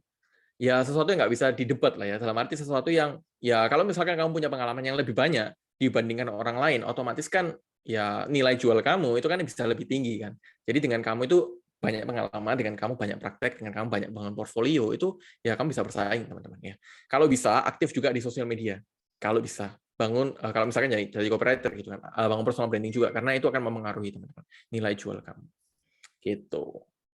Oke, baik Kak. Terima kasih atas pertanyaannya. Lanjut ke pertanyaan kedua dari Kak Dwi nih. Bagaimana cara kita membentuk daya inovatif dan kreatif melalui pengembangan keterampilan berpikir kritis dalam bidang copywriting di era 5.0 seperti apa, Kak? Buset, ini berat banget ya. Cara apa tadi cara kita memberdaya inovatif dan kreatif. Oke. Yang pertama, saya akan tanya balik nih kepada Kak Dwi Kerawang. Apa yang dimaksud inovatif dan kreatif? Definisi apa yang kamu maksud inovatif dan kreatif? Itu yang harus tahu dulu. Kenapa? Karena kreatif itu kan dan inovatif itu kan sesuatu yang ambigu kan. Apa tolok ukurnya yang orang itu dikatakan dia itu inovatif dan kreatif? Itu kan nggak ada. Semua orang punya tolok ukur masing-masing. Oke, nah itu yang harus kita tahu dulu. Jadi daripada kita berpikir gimana ya caranya kita inovatif, gimana caranya kita kreatif, kenapa kamu nggak mulai dulu aja? Ya slogannya ini ya marketplace sebelah ya. Nggak mulai dulu sambil jalan, sambil kamu melihat dan kamu berani mencoba. Tren apa yang lagi jalan sekarang dan apakah tren ini sudah saya coba untuk saya aplikasikan? Karena kalau kamu bisa mengaplikasikan atau bahkan nanti ke depannya bisa buat tren, ya mungkin itu bisa dijadikan inovatif dan kreatif. Jadi daripada kita kayak gimana ya caranya, ya mending dicoba aja. Karena tolok ukur inovatif dan kreatif sendiri itu kan nggak ada. Jadi sesuatu yang menurut saya sih nggak harusnya teman-teman kayak bingungkan gitu kan. Bisa sambil teman-teman jalan kok. Harus sering-sering melihat tren dan harus sering-sering update. Itu penting banget. Oke, Gitu. berarti nggak boleh kudet ya, Kak ya. Betul. Untuk pertanyaan selanjutnya, ini karena nyambung, mungkin langsung pertanyaan keduanya aja. Perencanaan apa saja yang mesti dimiliki agar mampu membangun jiwa wirausaha? Oke, Oke, ini dalam banget ya, dan nggak relevan sama copywriting, tapi nggak apa-apa ya teman-teman ya. Jadi gini teman-teman ya, kalau misalkan teman-teman di sini ingin jadi pengusaha gitu kan ya, teman-teman wajib tahu dulu sebelum teman-teman mulai berusaha, kalau bisa teman-teman itu harus bisa jualan, teman-teman harus bisa menghasilkan omset. Karena teman-teman saat teman-teman itu nggak bisa menghasilkan omset, usaha teman-teman nggak akan jalan. Jadi yang poin paling penting adalah harus bisa jualan. Nah, pertanyaannya sekarang adalah gimana caranya saya jualan, Mas? Kebetulan teman-teman udah belajar skill yang salah satu skill yang penting namanya copywriting. Nah, teman-teman juga harus wajib tahu jualan itu flow-nya atau alurnya ini cuma ada 3 ini, teman-teman ya. Yang pertama traffic, yang kedua offer, yang ketiga sales. Oke, aku ulangi lagi ya. Traffic, offer, sama sales. Nah, traffic itu apa? Traffic itu jangkauan, teman-teman, pengunjung. Jadi kalau misalkan teman-teman nanti sudah buat copywriting, tapi teman-teman merasa copywriting-nya kok nggak ada responnya ya, jangan-jangan ilmu Mas Xiao ini nggak berhasil, nggak ampuh gitu kan ya. Jangan-jangan bukan karena ilmunya, tapi karena traffic-nya, nggak ada yang lihat. Mungkin yang lihat copywriting kamu cuma 10 orang misalkan. Nggak, kan kurang banyak gitu kan. Jadi traffic ini harus kamu kuasai dulu. Nah, gimana caranya mendapatkan traffic? Caranya adalah yang pertama, traffic itu terbagi menjadi 2, yang gratisan sama berbayar. Kalau berbayar itu kamu pakai iklan Facebook, Instagram, TikTok, dan lain sebagainya. Kalau gratisan itu kamu maksimalkan sosial media kamu, buat konten, gimana caranya optimasi kontennya hingga kontennya viral itu traffic. Yang kedua itu offer itu teman-teman harus punya. Bagaimana teman-teman punya penawaran yang menarik. Nah, penawaran yang menarik ini apa yang membedakan penawaran kamu dengan penawaran yang lain? Itu yang harus punya. Yang ketiga adalah sales, ilmu closing dan follow up. Nah, ini yang harus teman-teman punya sebelum teman-teman itu mulai berwirausaha. Karena kalau bisa teman-teman itu mulai jualan dulu. Karena kalau teman-teman ingin mulai bisnis, ada modalnya, mulai bangun bisnis tapi nggak bisa jualan juga percuma. Itu yang harus dioptimalkan dulu ya. Oke, baik Kak. Terima kasih atas jawabannya. Lanjut ke pertanyaan Kak Nuril nih. Bagaimana tanggapan Kakak terhadap copywriting pada produk-produk yang ada di Indonesia nih, Kak? Oke, tanggapan saya sih oke, bagus gitu kan. Dalam arti kalau saya tuh paling sering cari ide itu di TikTok ya. Di TikTok itu saya lihat banyak brand-brand yang udah mulai kreatif kok. Contohnya apa? Contohnya brand yang paling saya sering lihat itu apa ya? Yang kreatif itu brand apa ya? Kumparan ya. Kumparan itu kan brand berita ya. Tapi kalau teman-teman lihat TikTok itu kan mungkin netizennya itu nggak suka berita. Mungkin mereka suka berita, tapi mereka itu suka dikemas dengan receh. Nah, Kumparan itu saya lihat sebuah brand yang bisa mengemasnya dan mengomunikasikannya sesuai dengan brand TikTok. Itu salah satu brand yang menurut saya sih bagus. Tapi kalau brand-brand lainnya juga ada yang banyak bagus kok. Bagus kok. Banyak. Makanya copywriting ini sebenarnya dikenal sebagai ilmu jalanan, teman-teman ya. Jadi banyak mungkin teman-teman merasa kayak, oh ini ternyata copywriting toh, saya baru tahu. Tapi teman-teman udah mengaplikasikannya. Nah, sebenarnya copywriting itu sering dikenal seperti itu. Jadi ya banyak juga brand yang sudah mempraktikkan tentang copywriting ini. Ya bagus sih. Menurut saya bagus-bagus aja. Oke, terima kasih Kak atas jawabannya. Mungkin lanjut ke pertanyaan selanjutnya. Ini yang atas udah tadi, berarti lanjut ke bawah. Izin bertanya, pengaruh atau permasalahan yang perlu dihindari pada copywriting itu apa aja nih, Kak? Oke, yang pertama jelas jangan bohong, gitu kan ya, penting. Yang kedua adalah typo, teman-teman ya, salah tulis itu penting banget, teman-teman. Itu sering saya lihat soalnya. Jadi teman-teman bayangkan ya, teman-teman udah iklan nih, udah bayar gitu kan, tapi ada salah tulis sehingga orang nggak ngerti yang kamu maksud. Nah itu kan rugi ya, teman-teman. Jadi kalau bisa sih itu typo ya, itu penting banget gitu kan ya. Terus apalagi melanggar sehari sih jarang ya. Ya itu sih biasanya 3 hal itu permasalahan yang sering dialami ya. Tapi apalagi ya permasalahan yang sering dialami ya. Mostly sih itu sih 3 itu sih yang paling sering. Dan kalau bisa sih teman-teman hindari ya. Oke, terima kasih Kak. Lanjut nih, pertanyaan selanjutnya. Bagaimana cara membuat caption yang menarik untuk menarik engagement penjualan kita agar bisa sampai ke konsumen secara luas, Kak? Oke, menarik. Jadi teman-teman wajib tahu dulu gimana caranya membuat copywriting yang meningkatkan engagement. Oke? Karena kita tahu sendiri engagement yang tinggi bisa membuat konten kita lebih disebarluaskan. Nah, saya tanya balik ke teman-teman. Kenapa teman-teman itu mau berinteraksi dengan sebuah konten? Jawabannya karena isi kontennya bermanfaat kan. Kalau misalkan isi kontennya promosi, ya susah dong mendapatkan engagement. Ya ngapain kita misalkan, oh si A promosi ini, ya udah saya bantu save ya, saya bantu sebarluaskan. Ya ngapain gitu kan ya. Nah, itu kenapa teman-teman harus perhatikan isi dari kontennya. Nah, kontennya isinya itu bermanfaat atau enggak. Karena kalau kontennya bermanfaat, itu pasti mendapatkan engagement. Bermanfaat itu saya kategorikan jadi 4. Edukatif, memberikan edukasi tertentu, entertain, yang menghibur, bisa jadi kayak konten apa, prank gitu kan ya, atau yang lucu-lucu, challenge dan lain-lain, itu entertain.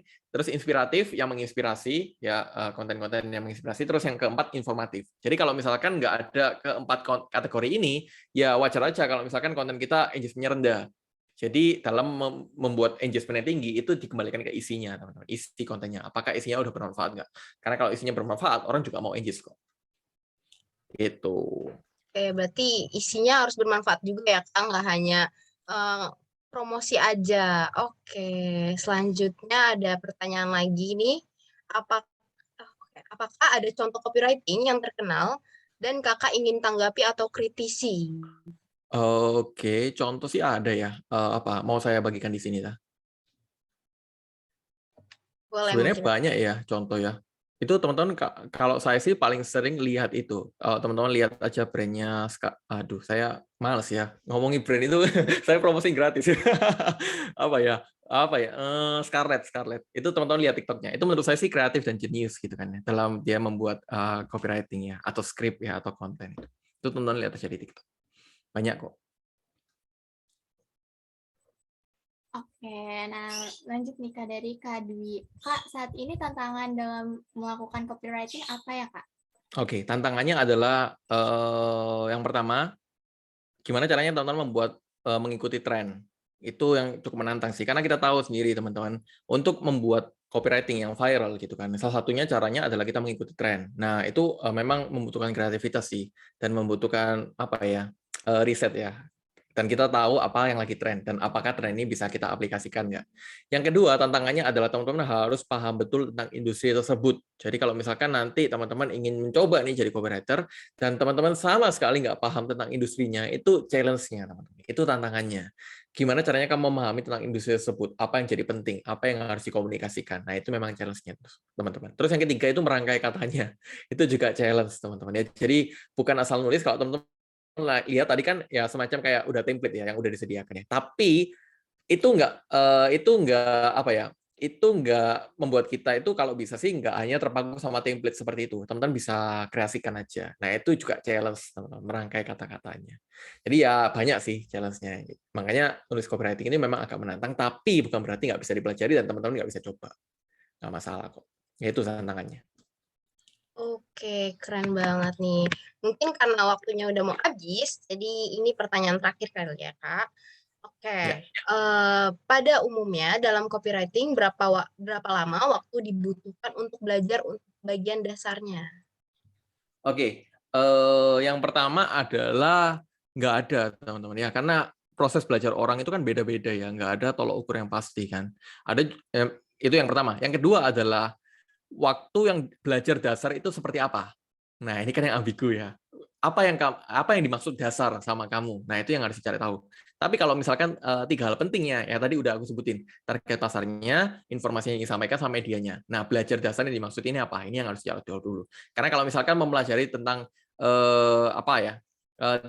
dasar-dasarnya, ya udah itu 3 tadi itu sebenarnya udah lebih dari cukup sih. Tapi kalau misalkan yang kamu maksud belajar sampai jadi expert misalkan atau mahir, nah yang definisi mahir menurut kamu itu apa? Karena definisinya kan berbeda-beda. Jadi pertanyaan ini memang sedikit ambigu gitu kan ya. Tapi kalau menurut saya sih daripada teman-teman itu memikirkan hal ini ya sambil jalan aja teman-teman, sambil belajar, sambil praktek, sambil mencoba. Karena practice makes perfect gitu kan ya. Jadi ya itu sih kalau dari aku. Oke, terima kasih Kak. Ternyata waktunya masih ada nih dia. Lanjut ya Kak, pertanyaan selanjutnya ada 4 jenis copywriting, direct response, brand marketing, technical. Apakah 4 jenis ini wajib digunakan dalam copywriting? Oke, tergantung ya, tergantung strateginya ya. Direct respon itu kayak misalkan teman-teman langsung jualan gitu kan ya, dapatkan apa gitu kan, itu langsung direct gitu kan ya. Terus brand itu kayak brand itu harus ngomongin tentang branding sih teman-teman ya. Jadi kalau brand itu biasanya teman-teman lihat di banner gitu ya, di banner jalanan yang mereka tuh hanya menginformasikan. Misalkan di sini buka apa, nah itu ya. Terus kalau marketing itu yang seperti tadi contohnya ya. Jadi kayak kita itu meng-create demand, membuat orang itu tertarik. Kayak tadi apa kulit wajah kamu sering berutusan akibat menggunakan masker. Jadi biasanya itu lebih dimulai dari masalahnya, teman-teman ya. Terus 4 jenis wajib ini digunakan dalam copywriting tergantung strateginya, tergantung dipakai di mana. Kalau misalkan ingin menciptakan brand awareness ya biasanya pakai brand gitu kan ya. Tapi kalau ingin langsung jualan ya biasanya pakai direct response. Jadi kembali lagi ke strategi kita masing-masing sih. Seperti itu. Oke, keren banget. Mungkin ini pertanyaan terakhir banget nih, Kak. Menurut Kakak, apakah prospek kerja sebagai copywriter cukup menjanjikan? Oke, menjanjikan bisa dibilang iya. Kenapa? Karena kan banyak orang udah sadar gitu kan tentang potensi digital itu begitu besar dan mereka tahu bahwa kalau kita ingin masuk di digital kita itu butuh yang namanya penulis, kita butuh yang namanya orang bikin konten. Nah itu yang dinamakan copywriter teman-teman. Jadi prospeknya itu menjanjikan, tapi teman-teman wajib tahu bahwa saingannya juga banyak. Jadi ya itu kenapa kalau saran saya harus banyak-banyak portfolio. Kalau bisa juga aktif di media sosial, membangun branding personal juga. Karena itu yang nanti akan membedakan kamu sama orang lain. Gitu. Oke, makasih banget Kak Andreas yang udah menjawab pertanyaan semua, bahkan semua pertanyaan yang ada di Slido. Dan terima kasih juga untuk para peserta yang dari tadi udah antusias. Dan tadi pertanyaannya banyak banget ya, jadi kalian udah antusias banget mengikuti acara dari awal hingga akhir nih, Wit. Keren banget ya. Nah, benar banget nih. Nah, tapi aku mau nanya dulu nih ke Kak Andreas. Kalau dari kakak ada nggak pesan-pesan untuk yang Kak Andreas mau sampaikan buat teman-teman yang pengen terjun ke dunia copywriting nih, Kak? Oke, kesan-pesannya sih mungkin harus sering ini ya, harus sering baca teman-teman, harus sering nulis karena memang, ya itu udah satu paket sih teman-teman. Kalau kita ingin, kalau kita ingin, lancar nulis ya harus sering baca gitu kan. Jadi ya itu sih teman-teman ya, jangan bosan-bosannya belajar sesuatu yang baru karena kita bisa belajar dari siapapun, kapanpun, dan dimanapun, gitu. Oke, keren banget. Terima kasih Kak atas kesan-pesannya. Nah, sebelum akhiri acara hari ini, selanjutnya bakal ada sesi ice breaking nih teman-teman. Sesi ini untuk semua peserta yang sudah hadir pada webinar hari ini. Oke, izin memberikan mekanismenya untuk sesi ice breaking kali ini. Nah, untuk mekanismenya sesi ice breaking ini yaitu mencari imposter, di mana peserta mencari figur Olaf. Nah, teman-teman kan tahu figur Olaf itu suatu tokoh dari film Frozen. Nah, si Olaf ini akan tersembunyi pada gambar-gambar yang tidak sesuai dan akan di-share screen oleh operator. Nah, peserta yang ingin menjawab dapat menggunakan fitur raise hand. Tapi peserta ini semua harus menunggu aba-aba dulu ya dari MC, baru bisa raise hand. Nah, nanti MC akan menunjuk peserta yang raise hand dan tercepat dan memberi izin kepada peserta dan menyalakan mikrofon untuk menjawab. Peserta yang menjawab sesuai aba-aba, tercepat, dan benar akan mendapatkan 1 poin. Peserta yang terbanyak mendapat poin yang terbanyak di akhir sesi akan mendapatkan hadiah berupa e-wallet. Nah, teman-teman jangan lewatin kesempatan ya, karena ini lumayan banget nih hadiahnya. Bener banget tuh Nat, lumayan bisa buat jajan ya, buat beli boba atau apa gitu. Nah, mungkin kita langsung mulai aja kali ya Nat ya? Iya, bener banget nih, biar nggak ngulur waktu juga nih. Teman-teman yang mau ikutan, jangan lupa disimak ya. Oke, mungkin langsung ke gambar 1 aja ya.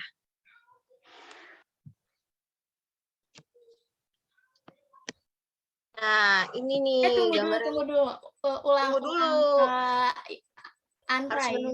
Harus nunggu aba-aba dulu ya. Iya, benar banget, Nat. Tuh. Nah, jangan langsung raise hand dulu nih. Oke, kita kasih aba-aba dulu kali ya. 1, Boleh tuh, Nat, kasih. 2, 3. Waduh, banyak juga nih yang rada raise hand. Yang raise hand. Nah, ini lanjut. Aku panggil yang tercepat kali ya, Nat? Ya, betul. Langsung aja, Bet. Oke, ada Kanuril Mufli. Maaf, sorry apa sih, kepotong. Kak Nuril boleh nih langsung di unmute aja. Halo Kak, apakah suara saya terdengar? Terdengar Kak. Dengar, Kak. Itu kan Gimana tuh Bentar ya. Kak? Gimana saya tuh? kayak di Kanan, kiri, Apa? atas, bawah.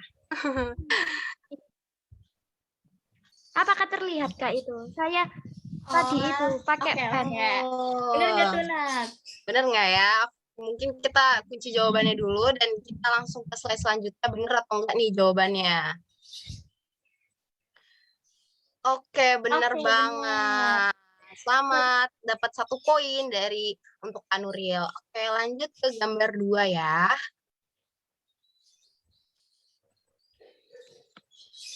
Nah, ini di mana nih? Ayo Nah, di aku mungkin unmute langsung dulu. kasih aba-aba aja kali ya, Wit. Oke, aku kasih aba-aba ya. 1, diturunin dulu tanda tangannya. Tanda tangannya, angkat tangan. Oke, terima kasih. 1, 2, 3. Oke, udah ada nih Nat yang teratas. Ada Kak Syafira Zahra. Ya Kak, kolaknya ada di yang aku beli pakai baju biru semua lengan panjang sama di sampingnya adik-adik itu anak kecil. Oh, di belakang adik-adik itu ya? Iya. Mungkin bisa cari ini kali ya, jawabannya bener atau enggak. Oke, lanjut ke slide selanjutnya.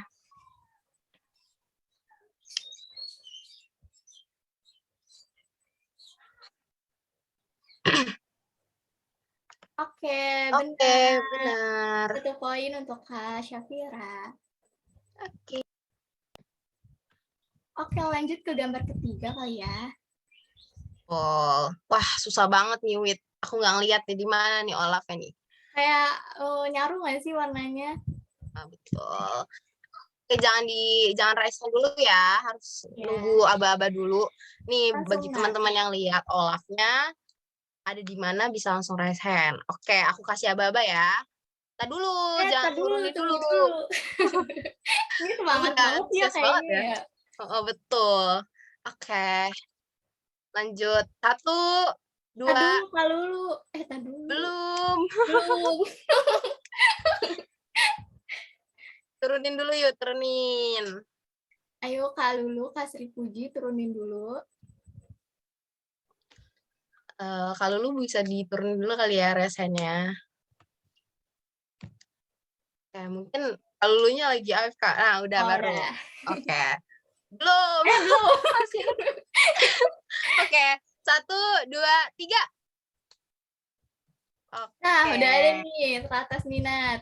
Ada Kak lagi. Karina. Oh, beda. Jawaban Karina. Oh, Karina, oke. Jawabannya yang paling pojok kanan, Kak. Paling pojok kanan. Kanan atas atau bawah nih? Bawah. Oke. Bener nggak nih Nat jawabannya? Nggak tahu ya, cek dulu kali ya. Oke, nah betul. 1 poin untuk Kak Karina. Susah banget tuh. Ininya ya, Olafnya nggak kelihatan. Oke, bisa langsung lanjut ke slide selanjutnya. Waduh. Nah, waduh, gimana tuh? Gimana nih? Nggak tahu ya gimana. Jangan diangkat dulu ya. Tunggu aba-aba dulu. Oke, aku kasih aba-aba ya. 1, 2, belum. Belum. Oke. Nih saat Semangat banget ya. Padahal udah Semangat siang banget. bolong kan aturan ngantuk ya Nat ya. Betul. Kak Dita jangan dulu ya Kak Dita. Oke, 1, 2, 3. Oke, ada siapa tweet? Nah nih Kak Syafira lagi nih. Oke.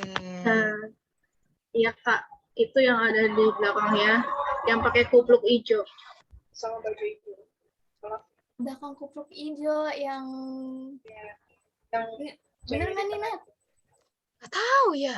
Coba cek dulu kali ya jawabannya. Berarti di belakang kupluk hijau ya. Oke, jawabannya adalah Jing jing jing. Oke, benar. Selamat dapat 1 Berarti poin. poinnya jadi 2 ya, Kak Syafira. Iya, Kak Syafira semangat banget nih. Yang lain jangan sampai kalah ya. Nih, ntar kalah nih. E-walletnya lumayan buat jajan. Oke, lanjut ke gambar selanjutnya. Mana tuh gelap banget tuh, Wit. Jangan resen dulu. Jangan resen dulu. Semangat banget ya. Oh, gimana tuh, Wit? Ini Oke, mah gampang ya, Nat ya. gampang Kayak banget. langsung Oke. gitu. Oke, jangan dulu. Kasih aba-aba, Wit. Oke, aku kasih aba-aba ya. 1, 2, sebelum sampai ketiga ya, teman-teman. Oke, Ayo Kak 1. Ayu di Turunin dulu. Oke. Oke. 1, 2, 3. Siapa tuh? Aduh, kepotong lagi namanya. Dari Telkom University Karai. Mungkin Karaihan, Karaihan. baby name. Oke, bisa jawab aja Karaihan.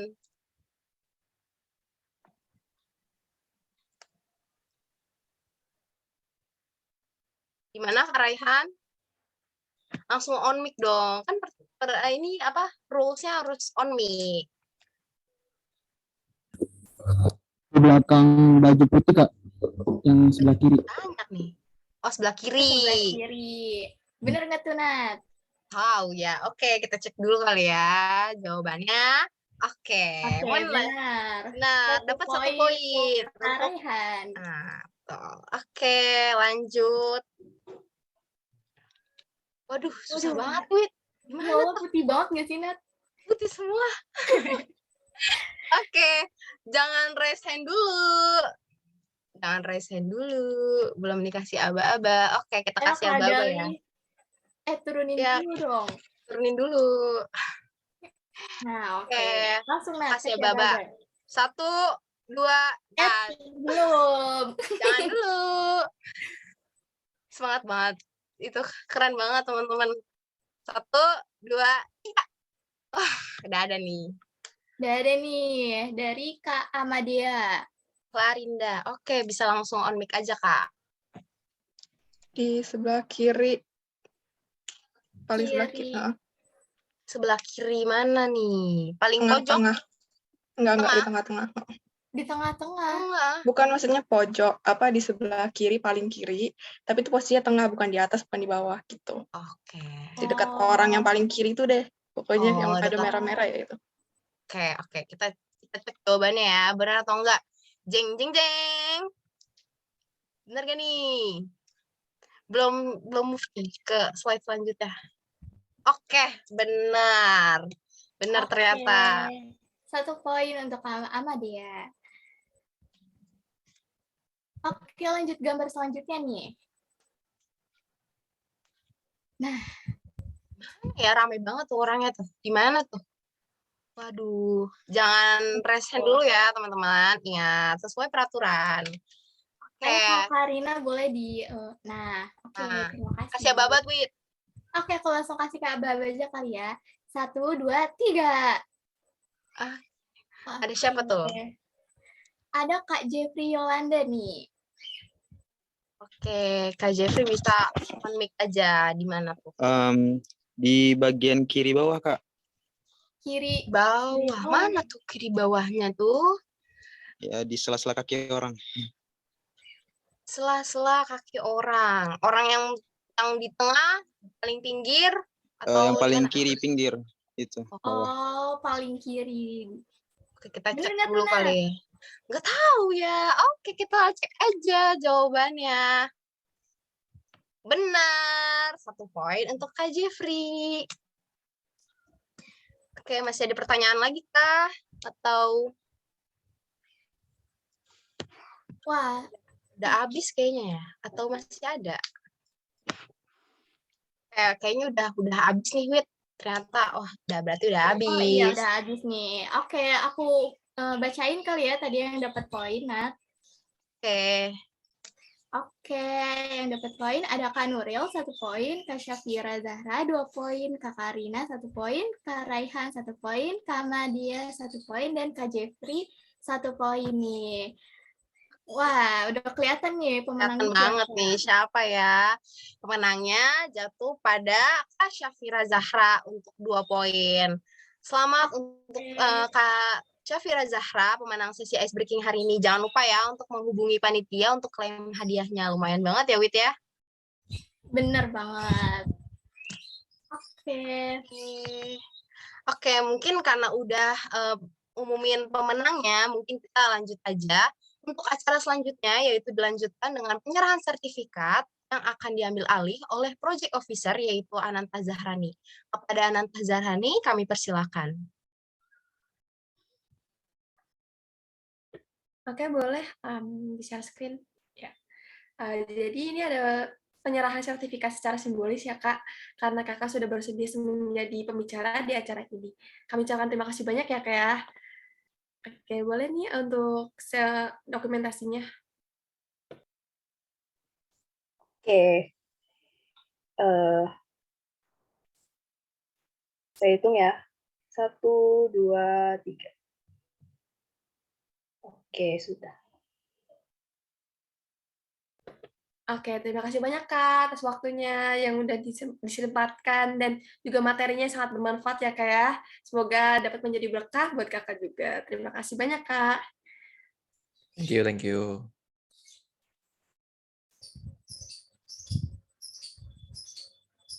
Oke, terima kasih Ananta yang sudah menyerahkan sertifikat. Tak lupa juga kami berterima kasih kepada Kak Andreas yang sudah meluangkan waktunya untuk menjadi pembicara hari ini.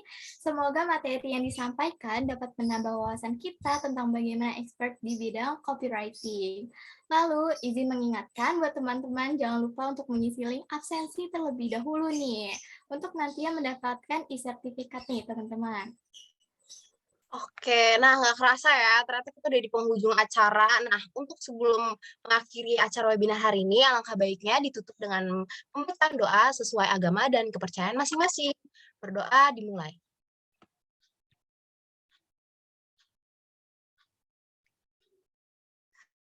Oke, berdoa selesai. Oke, kami mewakili para panitia mengucapkan terima kasih banyak untuk Kak Andrea selaku pembicara serta seluruh hadirin yang telah hadir pada acara hari ini. Untuk Kak Andreas, boleh meninggalkan Zoom meeting ini ya Kak. Terima kasih banyak Kak Andreas sudah meluangkan waktunya. Terima kasih Kak, dan kami selaku MC hari ini mengucapkan mohon maaf jika terdapat kesalahan sikap maupun kata ketika berlangsungnya acara tadi, dan kami pamit untuk undur diri. Terima kasih atas kontribusinya untuk webinar pada siang hari ini. Selamat siang dan sampai jumpa di acara Profil tahun depan. Wassalamualaikum warahmatullahi wabarakatuh.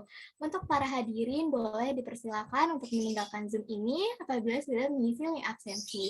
Terima kasih. Jangan lupa isi link absensinya dulu ya, teman-teman. Nanti dapat sertifikat. Iya, benar banget, teman-teman. Sayang banget udah ikut tapi lupa isi link absensi. Oke, kalau udah ngisi link absensi, boleh keluar dari Zoom meeting ini ya, teman-teman. Terima kasih banyak yang udah memeriahkan acara ini.